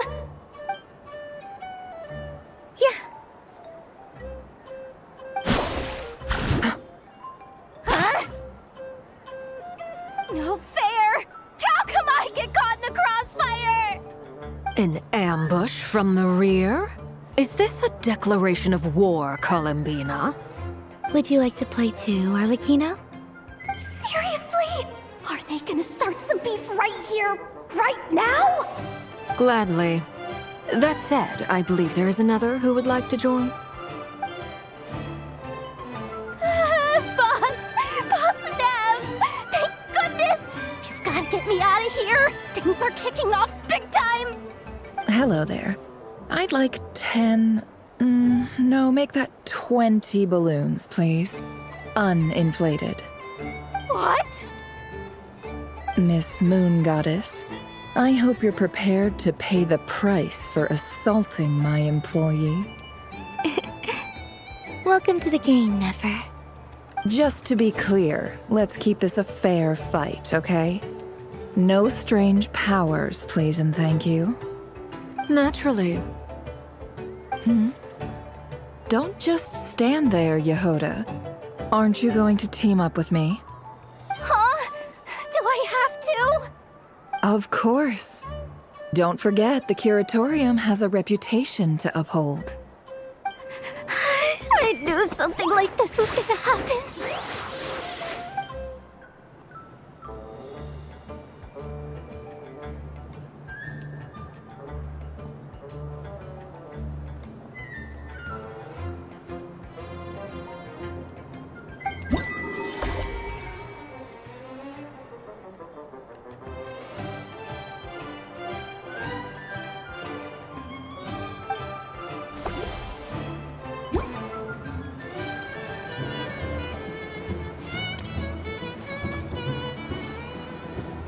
Sunny days! I prefer sunny days. Ah, well, you are as warm as the sun itself, Moon Goddess. Very well. I believe your spirit animal has to be this most adorable chic badger. Wow! Thank you, Mr. Talking Magic Lamp. Have a very happy festival, Moon Goddess. Lance? That's you, isn't it? It's our little secret, my dear traveler in Paimon. Okay, sure, but why are you here selling sugar sculptures? Everyone celebrates in their own way. After gazing into the abyss and spending time around gravestones all year, what better way to relax than to see sunny smiles on the faces of the living? Besides that, I like to think of myself as a fair judge of character. I dare say matching personalities to confection suits me rather well. That's not what Paimon was talking about. Aren't you afraid that your true identity might be exposed? Should I be? There is all manner of magic in the air this moon prayer night, thanks to the work of the great mages. I see Miss Columbina is hiding in plain sight. Why should I not do the same? Why miss this rare opportunity to enjoy a special evening in my true form? Fair enough. You got a point there. People who don't know you will probably think you're just a talking lantern. Well, now that we see eye to eye, what brings you here? Not a search for your spirit animal, I presume? Ah, well, actually... Here, see for yourself. Oh, this is... How wonderful. A beautiful idea. Yeah, we just met Barca, and he said that having everyone draw their own section was kind of boring. So, he did your bit for you. Ah, Varka. Ever the maverick. I see his artistic skills are truly one of a kind. In that case, I shall paint something on Mr. Albedo's behalf in a short while. What? Why not now? Ahem. Welcome home, Moon Goddess. Whew, that was close. Hello, Flint. She recognized you right away! What keen eyes you have, Miss Columbina. Especially considering they are shut. I did not see you. Rather, I sensed you. I can sense the fluctuations in Kuvaki all around me. One would expect no less of the Moon Goddess. Might I interest you in some candy? Yes, please. Excellent. I shall make some for you right away.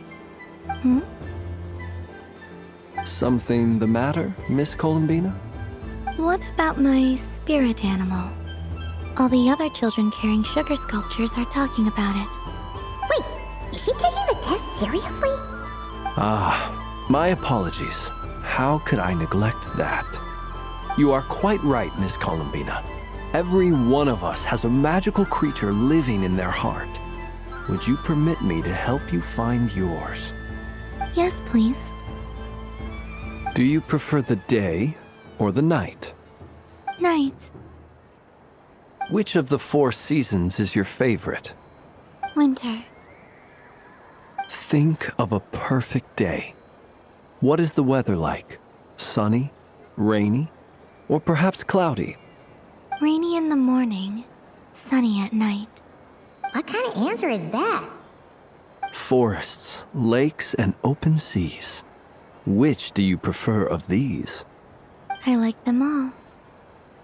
Imagine you opened your very own shop. What would you sell there?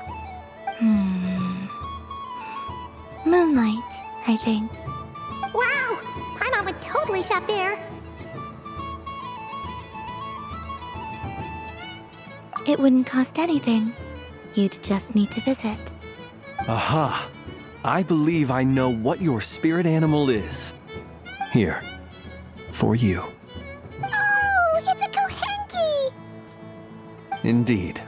A free-spirited being with a deep love for all things here in Nodcry, who selflessly lends her aid to as many people as she can reach. It is the perfect fit for you, Miss Columbina. Thank you. It would be my honor. But you shall have to forgive me. We have known each other for quite some time. I doubt there is any answer I could give that would come as a surprise to you. So instead, would you accept this sugar sculpture as a token of our friendship? It's a lantern. Hey, why don't you two go enjoy your candy over there? Paimon wants to try out this spirit animal thing too. Right, Flint's? Come on, play ball. Gotta get this drawing done. But I want to hear Paimon's answers. Ah, but it'll probably take ages. Paimon's a complex soul. And we don't want your candy to melt while you wait, huh? Oh. Okay then.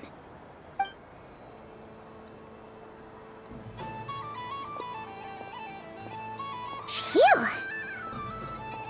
Nice excuse, Lady Paimon. That was some quick thinking. Yeah, no thanks to you. A little help next time?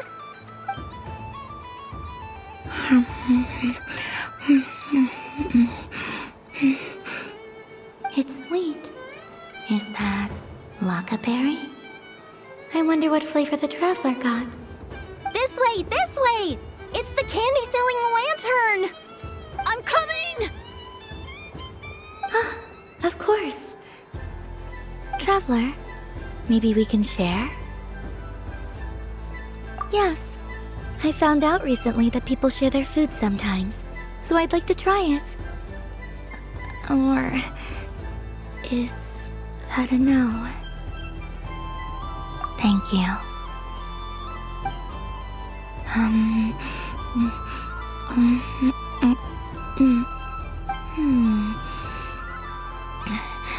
Yours is a little more sour than mine. Here, you try it. Are you sure? Amazing.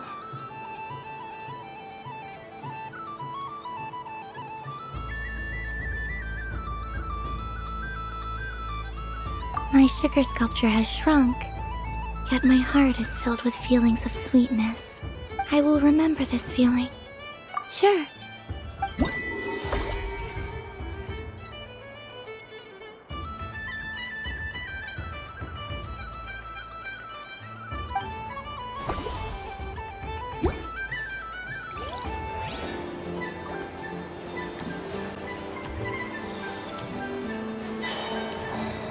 What's this?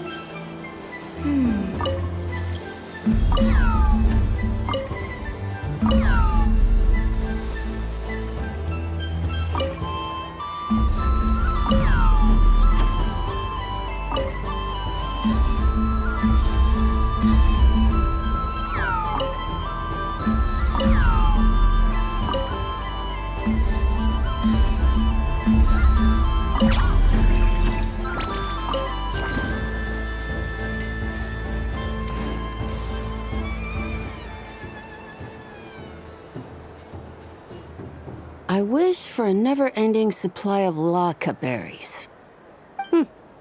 What a humble wish. Probably written by a child.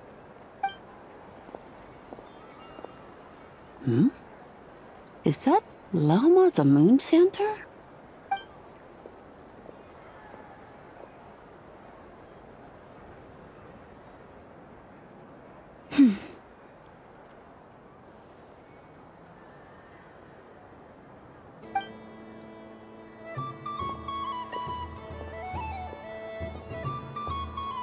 I wish that the long plume ibises would stop biting me. Oh dear, poor Lauma. All right, I'll write that one down for you. I got it. While everyone else is celebrating Moon Prayer Night, you're as busy as ever. I don't mind. It's rewarding work. A good kind of busy. My antlers are at their heaviest tonight, and the Kuvaki waves are especially strong. But as I help these dear friends hang their wishes up, I feel a great peace within myself that is hard to describe. You see, they are all such beautiful wishes, and they are ones that we can fulfill by our own strength. Do you blame me, Lauma? I want to hear your honest answer. It is by the help of so many people that I can return to the moon. But I feel as though I've hardly done anything in return.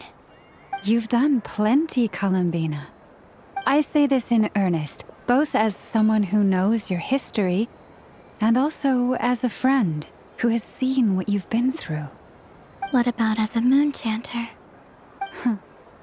I feel proud to honor our moon goddess's wish, and I'm sure any moon chanter in history would have felt the same way. Thank you for your kind words, Lauma. But...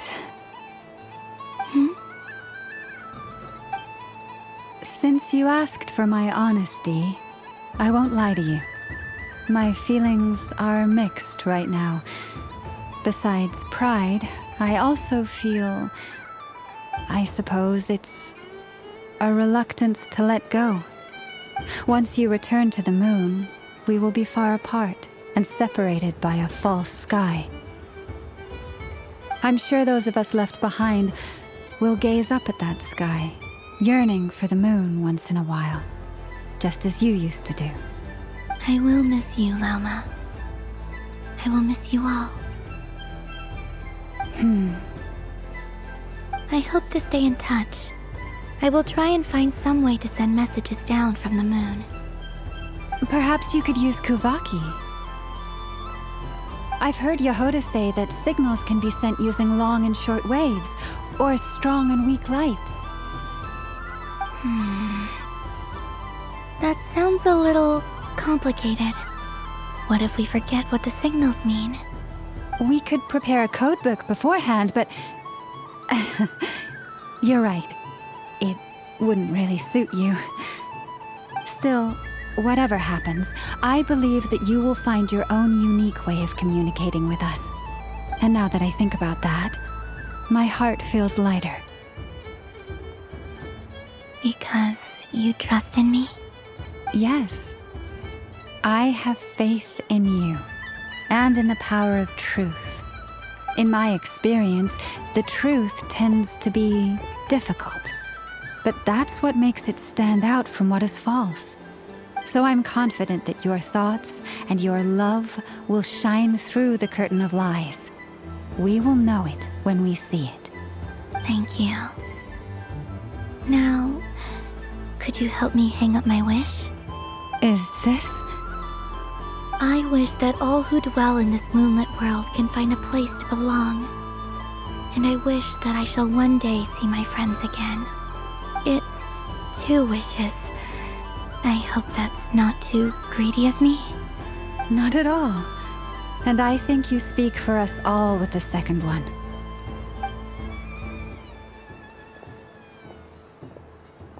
I shall continue to pray until the day that all of these wishes come true.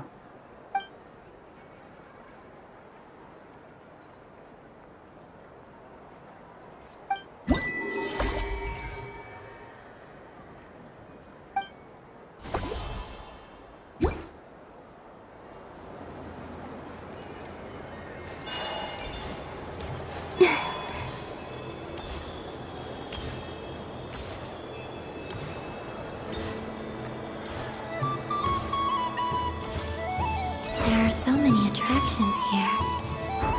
Since I rarely get out, I might as well make...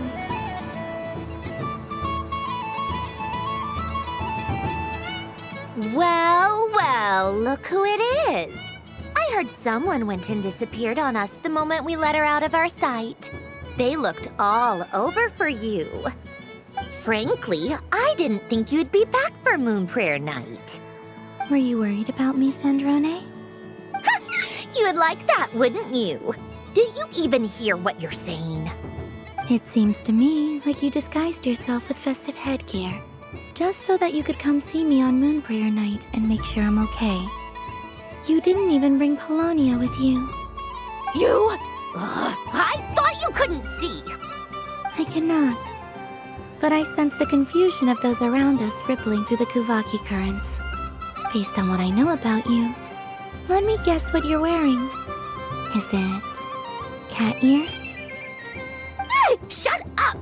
I'm only here to protect the Fatui's interest in this territory. Running into you was pure bad luck. Really? But you were the one who asked Arlecchino to help everyone find my name. Columbina! Ugh! Just one more word, and I'll unscrew your vocal cords. It's Columbina hyposelenia now. Tell someone who cares. I've missed you, Sandrone. The whole time I was gone, I was thinking. I hope I get a chance to say some ugly words to you. Is that supposed to be a joke? Anyway, let's go play that game. What? You mean that frostfin whale? Yes. It's some kind of game where you get bitten if you step on the wrong tooth. Seems like fun. Who in their right mind would wanna... Because you're not a scaredy cat. Fine! You wanna play? Let's play. Don't complain when I kick your sorry butt. Lovely. You old geezer! I'm gonna beat the pants off you! Just you watch! I almost forgot. Sandrone? What is it now? You'd better not lose, or I'm going to beat your head in. What? Allow me to demonstrate since I'm feeling so nice. You just step on the teeth, like this.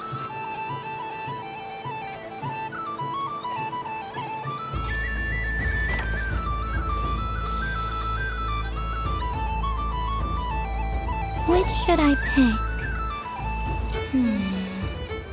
I'm getting a bad feeling from this one. Sensing Kuvaki doesn't count as cheating, right? I want to switch. Your turn, Sandrone.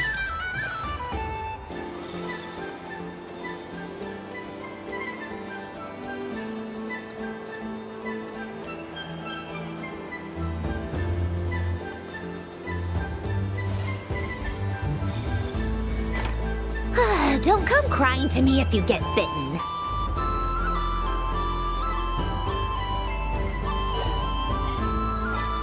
There are less and less teeth remaining.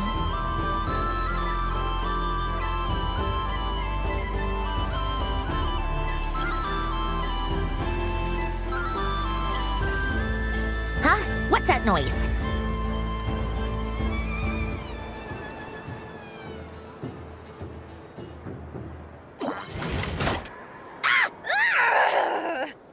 I think you might have picked a bad tooth, Sandrone. Shut it! Do you need any help? It seems like you're stuck. No! It's just a blasted... toy! How is its grip this strong? Stop laughing! All right. Well, you lost. So just like I promised... Hey! What are you doing? Are you seriously? Hiya! Why, you... Oh, just you wait! Rematch! Are you all right, Sandrone? That was quite a strong bite. Are your clockwork parts... embarrassing. I don't need it. All right. I'll go first this time.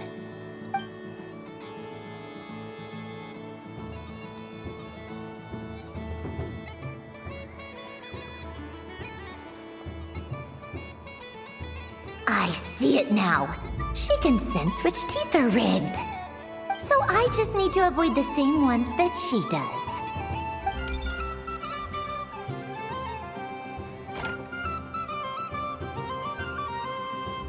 This one... Seems fine. She avoided that one then?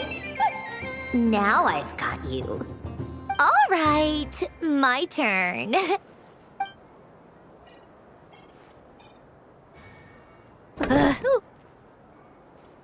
What?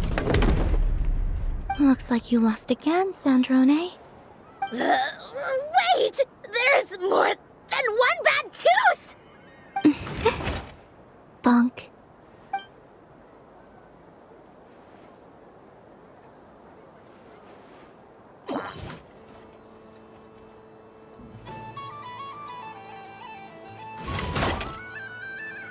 Stupid game! What idiot came up with this?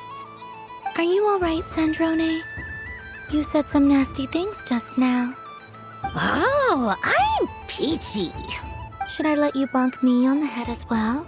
Ah, forget it! Come on, bonk away. It can be your consolation prize for losing so badly. I told you, forget it! Gah, you've always been so annoying. Singing right outside my door, inviting yourself to my tea parties, going AWOL. And now you're off to the moon or something. Of all my days with the Fatui, the times I spent with you, Arlecchino, and Rosaline, they were my favorite. I will not forget them. Just as I shall not forget this moment. We'll always be friends, no matter where we are, right? Who would want to be your...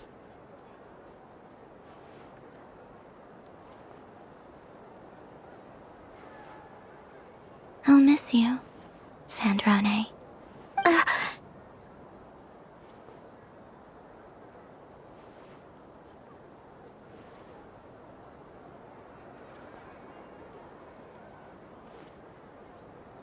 Goodbye, Sandrone.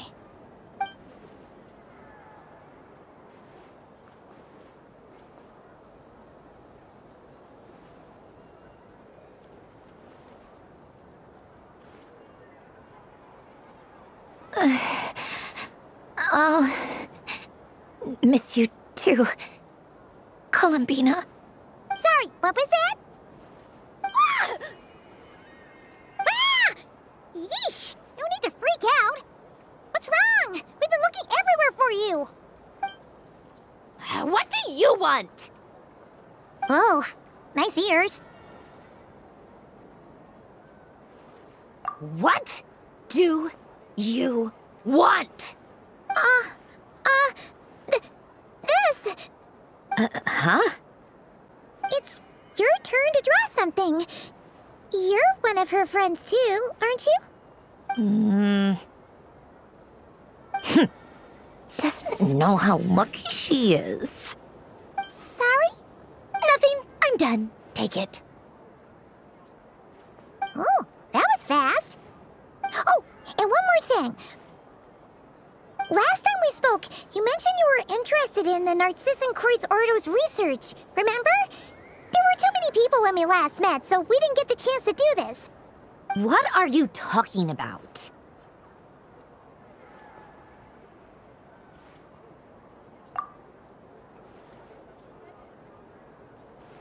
This is... Oh. Alain, Renee, and Marianne. Huh. The Holy Blade. A savior's plaything. It's not about whether I approve or not. These people, they would sacrifice themselves for the sake of the world. Especially Alain Guillotin and Renee. That is something I would never choose to do. Still, I I didn't know they had any pictures left from that time. If I'd have thought to bring a camera, I'd have... What? Yeah, of you being bitten by the frostfin whale and Columbina bonking you on the head. Tear it up! Now!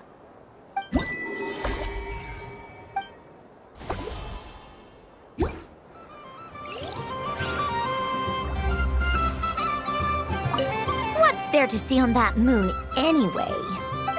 Let her go up there and cry alone. See if I care.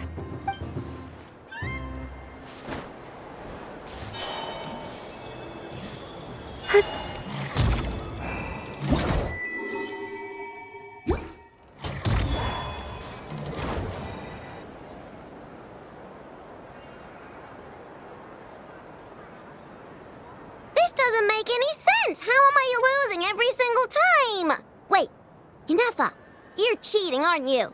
Yeah, that must be it. I am not cheating, Aino. Uh-oh, sounds like Inefa's turning into a big baloney bot. I think it's time for some serious maintenance. Moon Goddess, help me. Miss Columbina, Aino is attempting to cheat. What the? I'm not the cheater. You're the cheater. How dare you throw it back at me?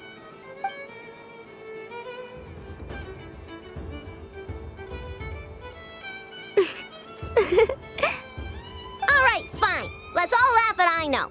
Just you wait till I get home, because I'm gonna make a game bot that can win 100% of the time. Let's see you laugh when I come back and beat your butts. You'll all have your heads covered in stickers when I'm through with you. We came to check everything was okay after all that yelling, but,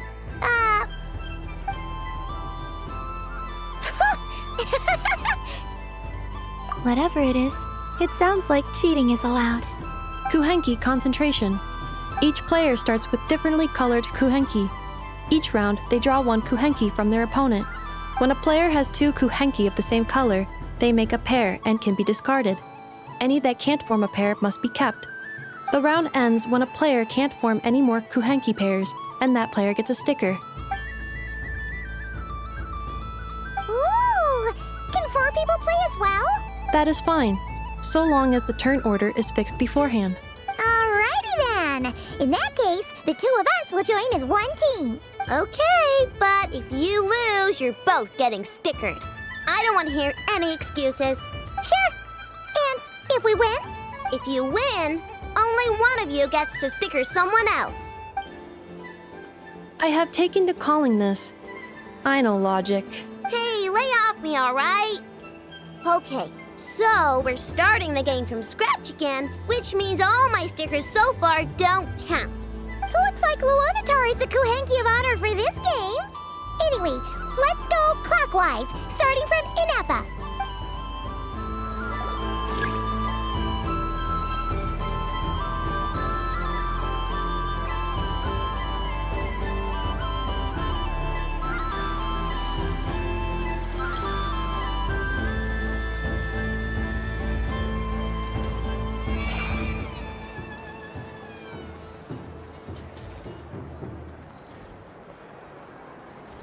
Nice! That's a pair!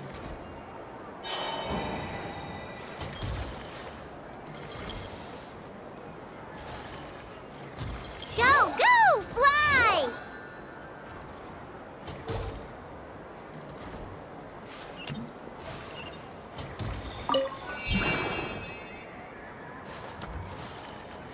Go on.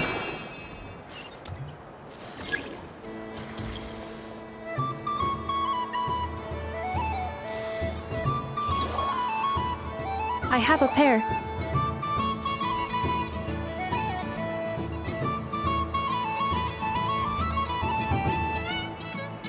Uh-oh! We gotta pick up the pace!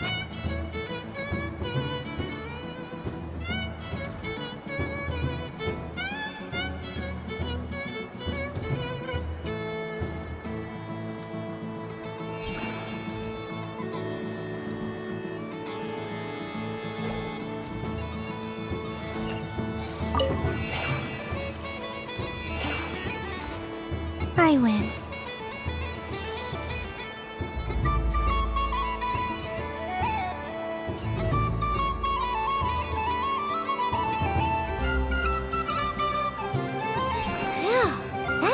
too close. I thought I was gonna lose. Good luck, everyone. We're out!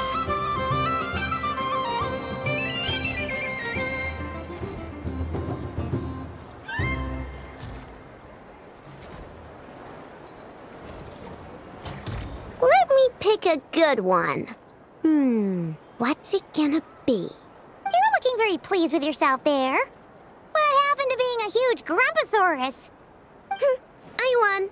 Duh.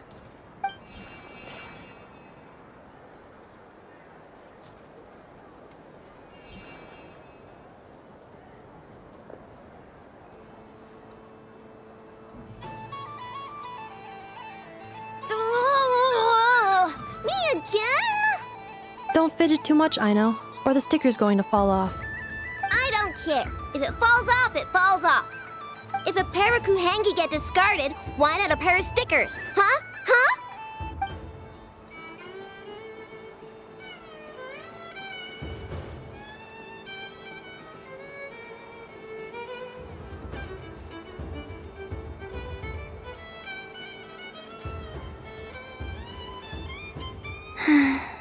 I've lost.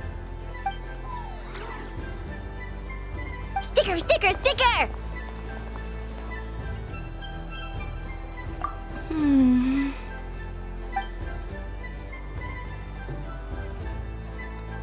Cute! You think so? Shame. I can't see it for myself.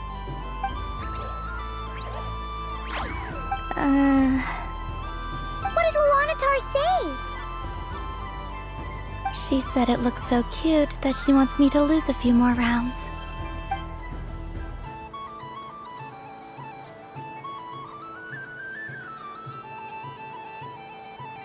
Who put these stickers on Paimon's eyebrows?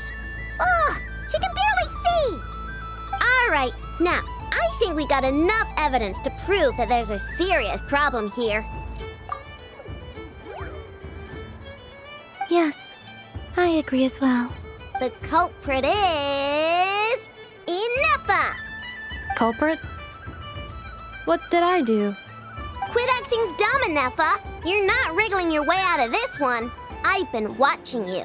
Not only did you remember whose side Luanatar started at, but every time someone drew a Kuhenki, you were logging it and calculating every last possibility. Which Kuhenki pairs were gone, who had what color Kuhenki in their hand, even our facial expressions. You were keeping track of it the entire time. Exactly! What Ino said! Putting aside the fact that running calculations is not against the game rules, do you have any evidence to support your allegations? But that's not against the rules either. So she admits it. She certainly does. Alright, everyone grab a sticker. It's time to get Ineffa back. But... Take that!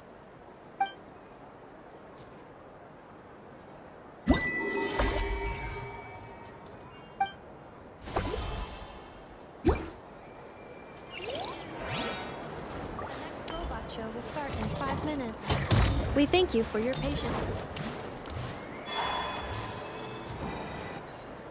Moon Prayer Candy! Beautiful, tasty Moon Prayer Candy! Buy a whole box, share it with your friends and family! Candy? To share? I wonder what flavors everyone would like. Welcome home, Moon Goddess. Fancy a box of Moon Prayer Candy? Sure. I knew you would! Now, what flavor would you like? I'm not sure. What flavors do you have? Is this for yourself or as a gift?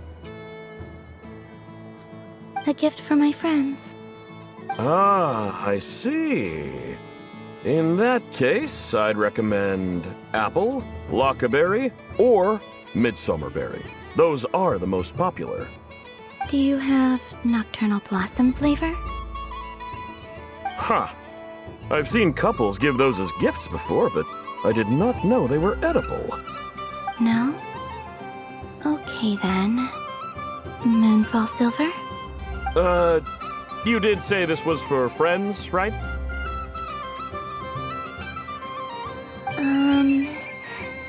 Maybe Smetana then. Hey, now that's a creative idea! I've never tried it before, but if you're happy to wait, I can see about whipping up a batch on the spot. While we're at it, you got any other ideas?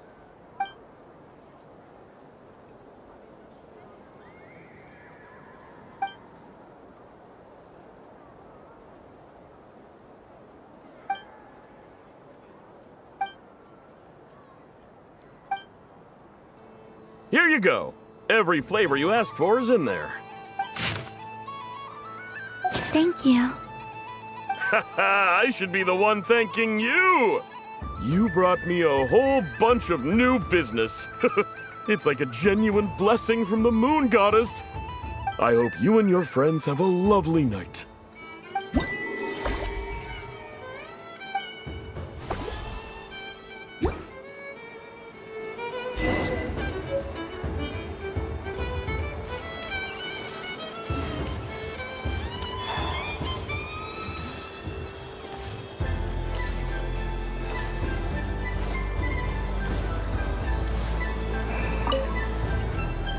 Traveler. Hey there, Colomina!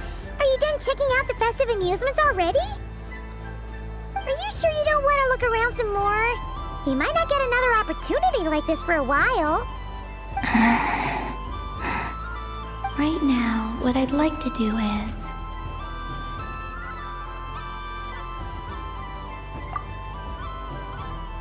Oh! Candy for us? Thanks a bunch, Columbina. Don't mind if we do. Whoa! This one's intense. But it's so tasty. What about you, Traveler? How does yours taste? Oh, sounds good. I'm drooling now. Are there any more Smetana candies in the box? Yes, I believe so. Okay, gotcha. Let's see.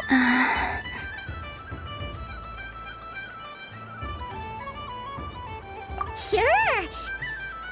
This one, and yep, this one looks right too. Okay, that's 3. Here we go. 1 per person.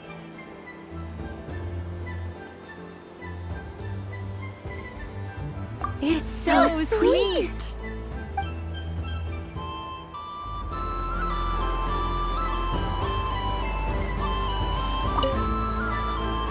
Traveler, Paimon. Columbina! Finished with the festival already? Really? You're sure you don't want to have a little more fun out there? Final answer.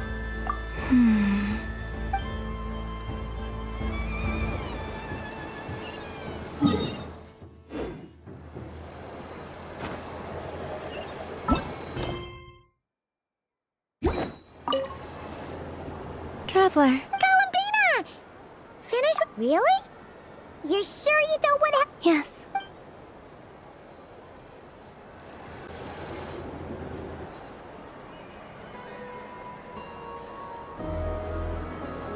This was the most fun I've ever had on a moon prayer night.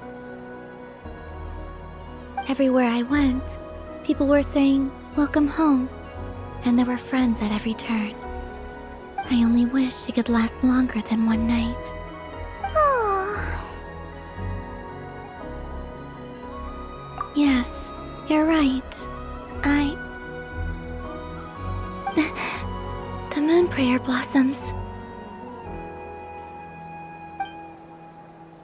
Ooh, look! Look! Moon prayer night has come.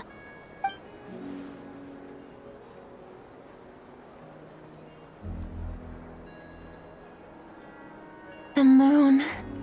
It's so beautiful. Happy Moon Prayer Night, dear.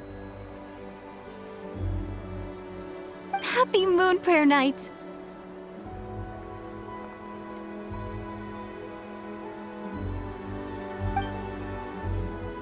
Happy Moon Prayer Night.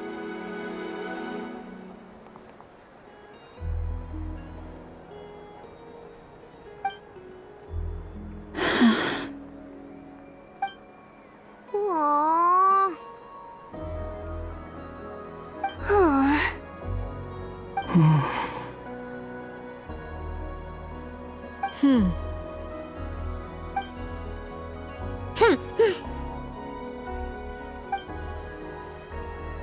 Time flies when you're having fun.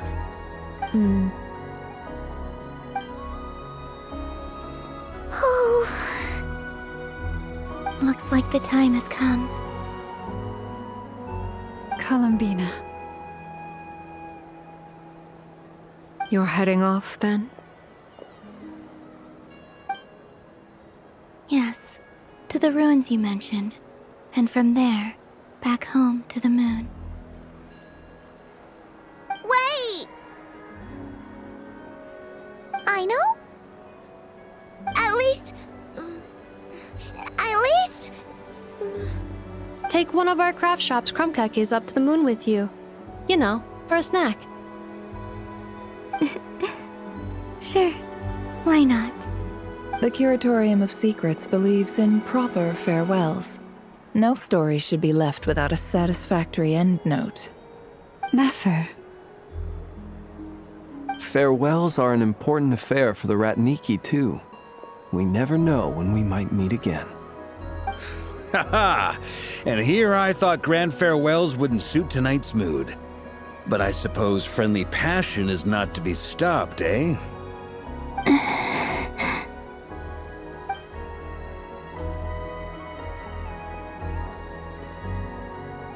We made a little something for you, Columbina.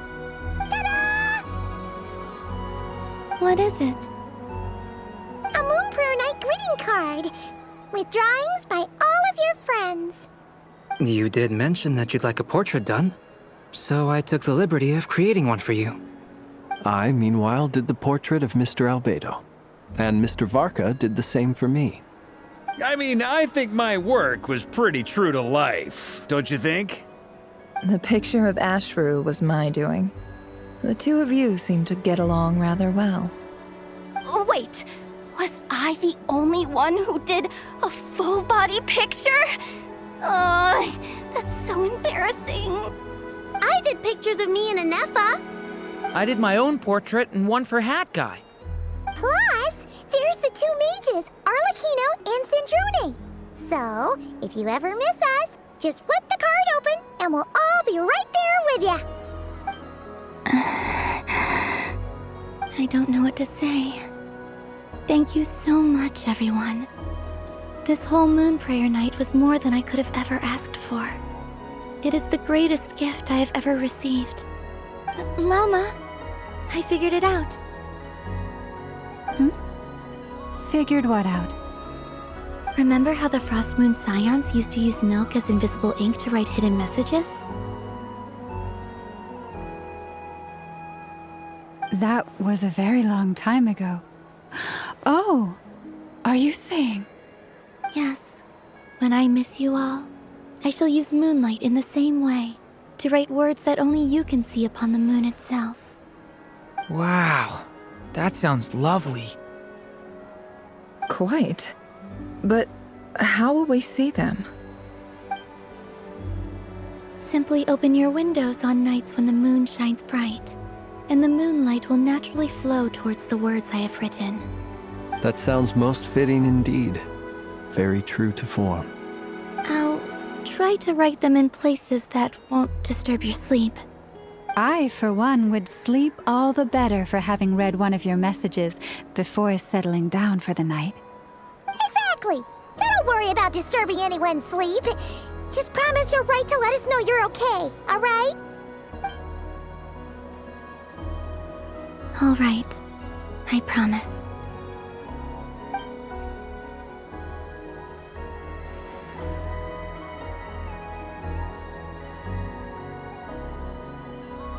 In that case, Columbina.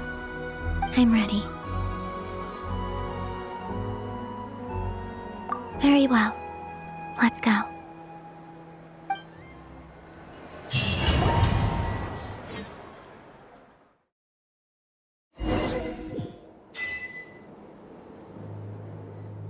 In just a few moments, I will be gone. I still don't know what to expect on the moon. Will I really be able to send messages to my friends? The Kuhenki, the animals of Not Cry. I'll never get to see them again. I wonder where I'll be when the next moon...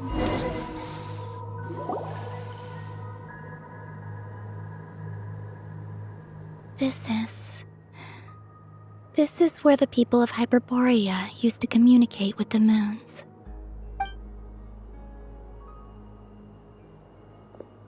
Eternal moon, frost moon, iridescent moon.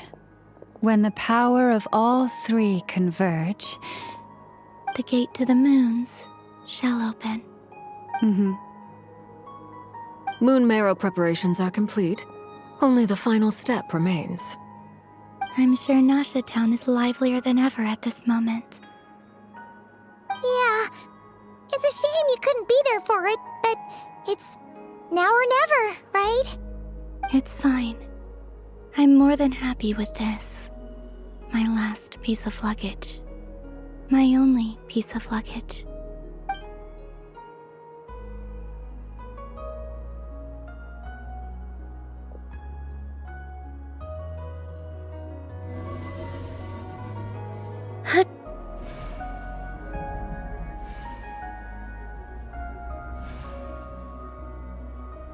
I can already feel the moon calling to me.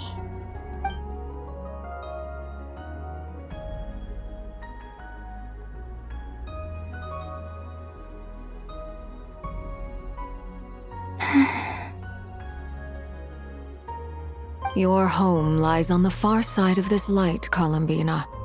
From now on, we will at last have a reason to pray to the true moon. Columbina. Yes? I'm listening. Be sure to come back and see us when you get the chance.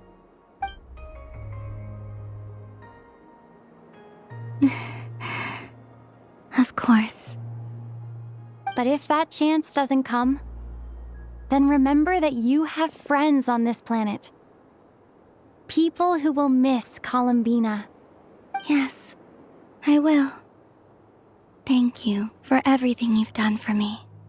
And remember, come night or day, the moonlight shall always connect us.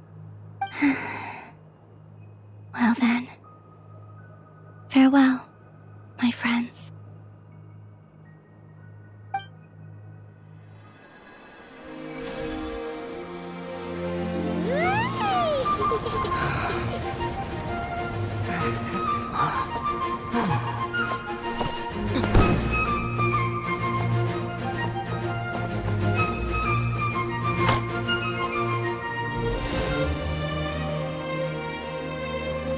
Thank you. This was my happiest night in Tevat. Farewell, Columbina.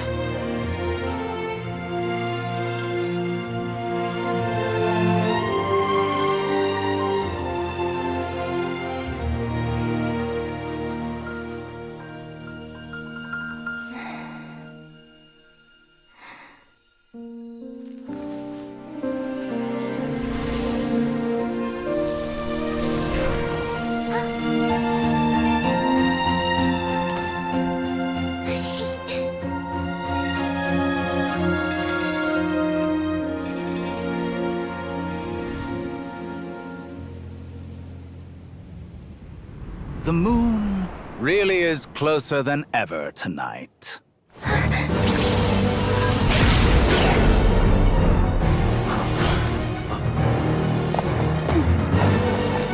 Columbina. All three moons in one place. Time for one final experiment.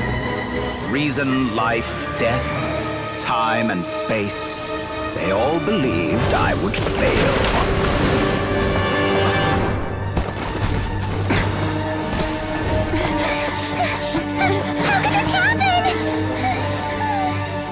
But Tevat's primordial power never did belong to the throne of heaven.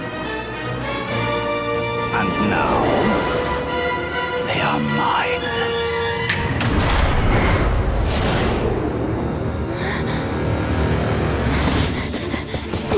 Oh.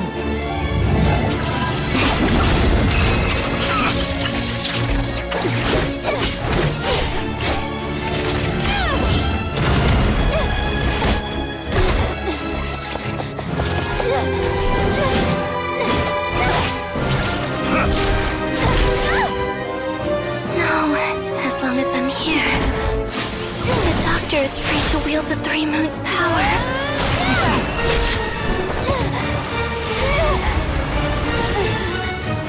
It's the only way.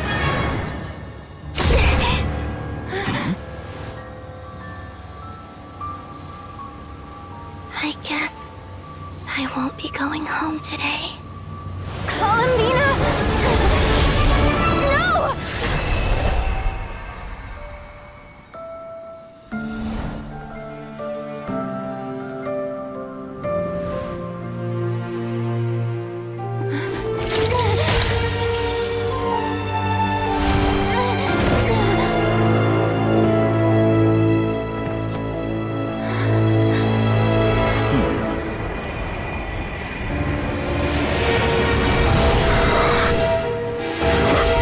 Stubborn world, do not try to control me!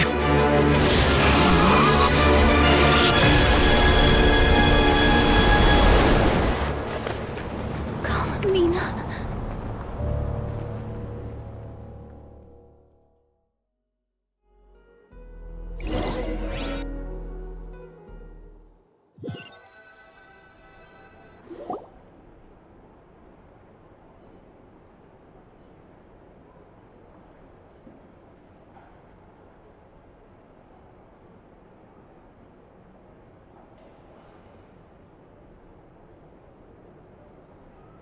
Are you all right?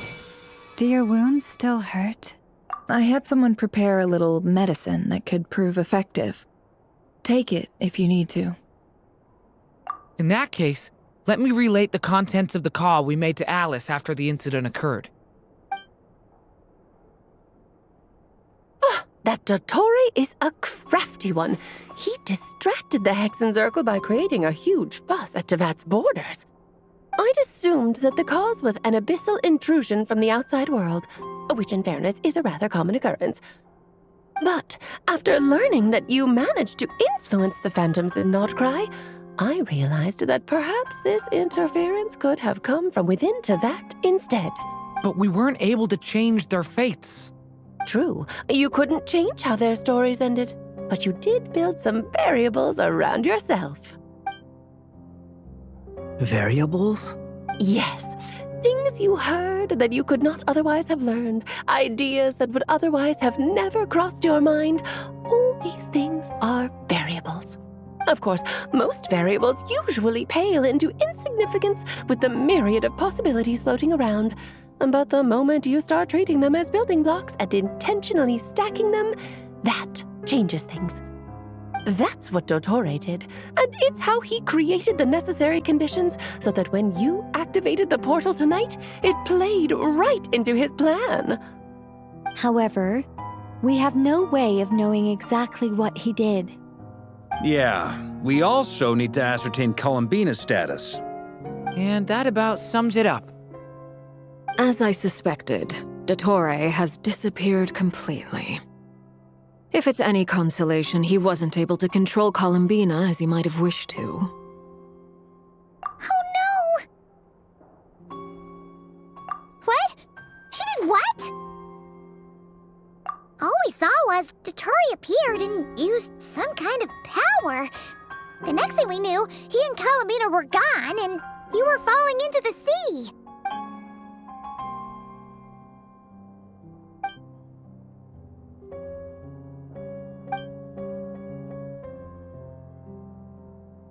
So, Columbina intentionally opened the Moon Gate and escaped into the same mysterious world as Rerir and Thalindis.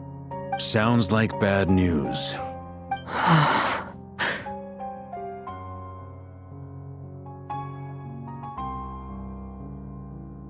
Seen in that way, the Trilunar Syzygy and Rerir's emergence, Dottore might have been pulling the strings in both cases. According to Miss Alice, he is attempting to transcend his destiny and finish an experiment that only a god might complete. An utter lunatic. Wait a sec, where's Hat Guy? Seems like he'd want to be here for this. He took off with a Dodo communication device after we spoke to Alice. He said he had a hunch that he wanted to investigate by himself. The look on his face was terrifying. I've never seen him like that before.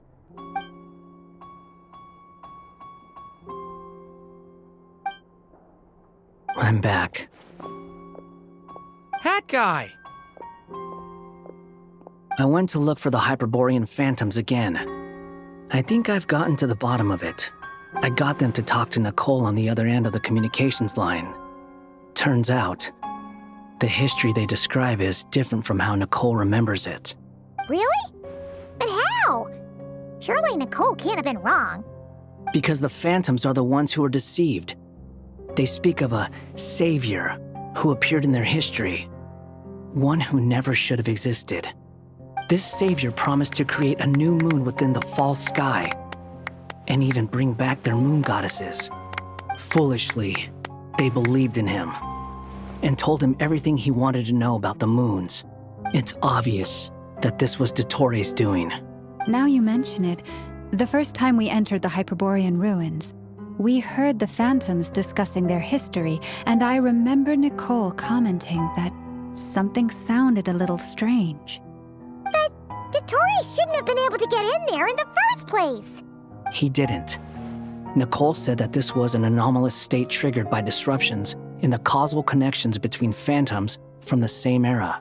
The variables that Dottori put in place were substantial enough that they even affected phantoms that he never met. So it's not that their memories were unclear. They'd been tampered with. That's exactly the possibility Dottori was trying to manufacture. He turned these variables into knowledge and engineered the situation so all that knowledge would fall into his hands.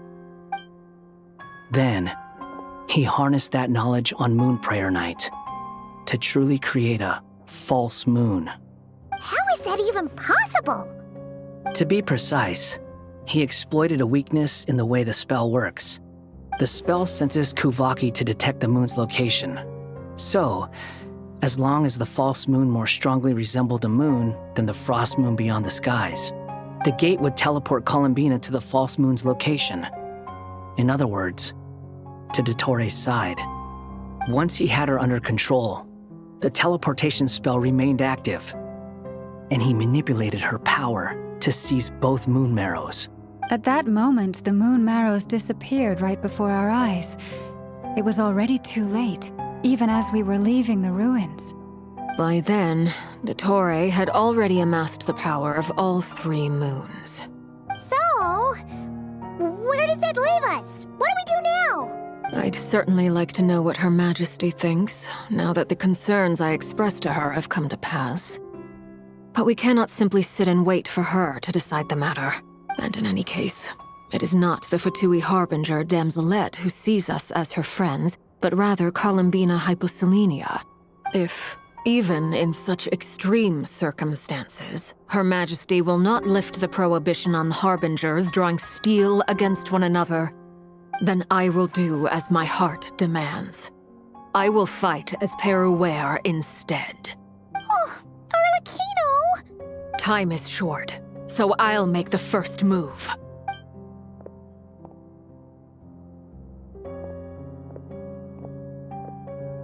Whew.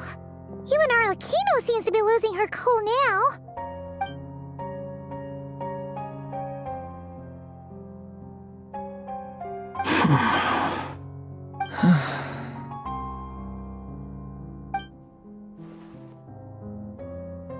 All right.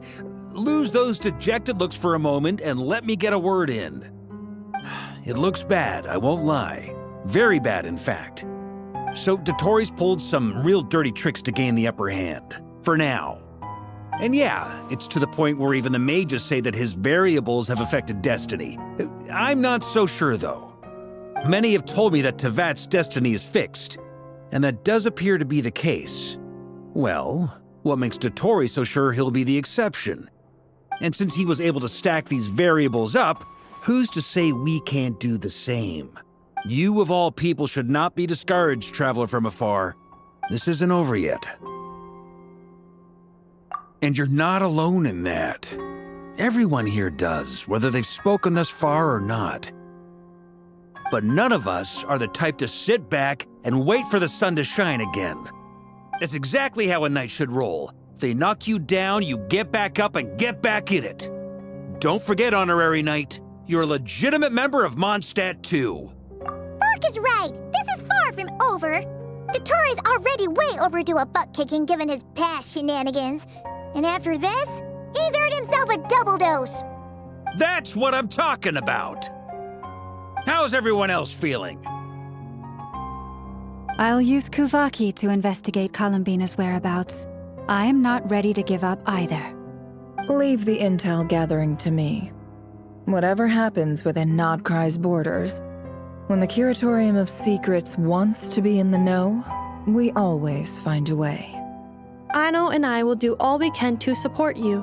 We will attempt to reverse engineer Dottori's actions and seek a breakthrough that way. Alice and Nicole are busy dealing with an emergency at Tevat's borders, so they can't return just yet. But they're both very angry about this. They've asked Albedo and me to act on the Hexen Circle's behalf and do everything in our power to fight back against Dottori. Are you ready then? We're going to have to conduct a lot of research, even in the early stages. I'll do my best. As for me, I'm pretty familiar with Dottori's way of doing things, so I can try to predict his next move. I'll help with your investigation. Nice! Looks like we have our basic division of labor. I'll get in touch with Flint's and Itlua, get them to have a chat with their Starshiner. It couldn't hurt to bring the Lightkeepers on board as well. At the same time, I'll pass on instructions to the Knights present in Nodcry to assist the Lightkeepers and other organizations in ensuring the safety of those living here. Yeah! We'll show him! That's it then. Good luck, everyone.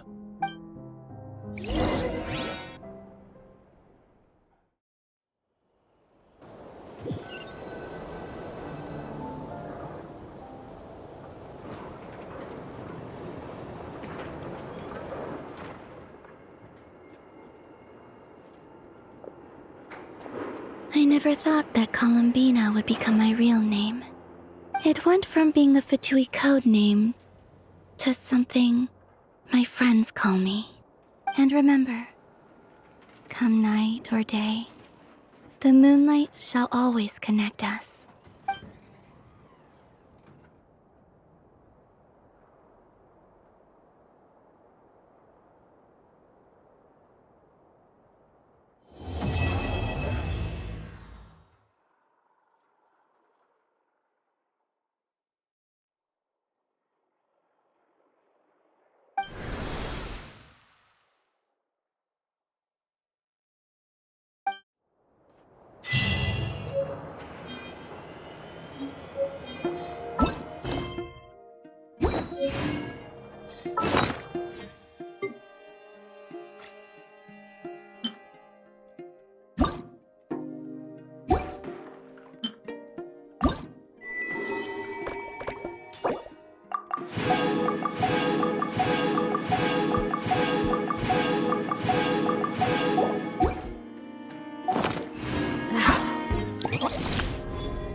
was wondering if...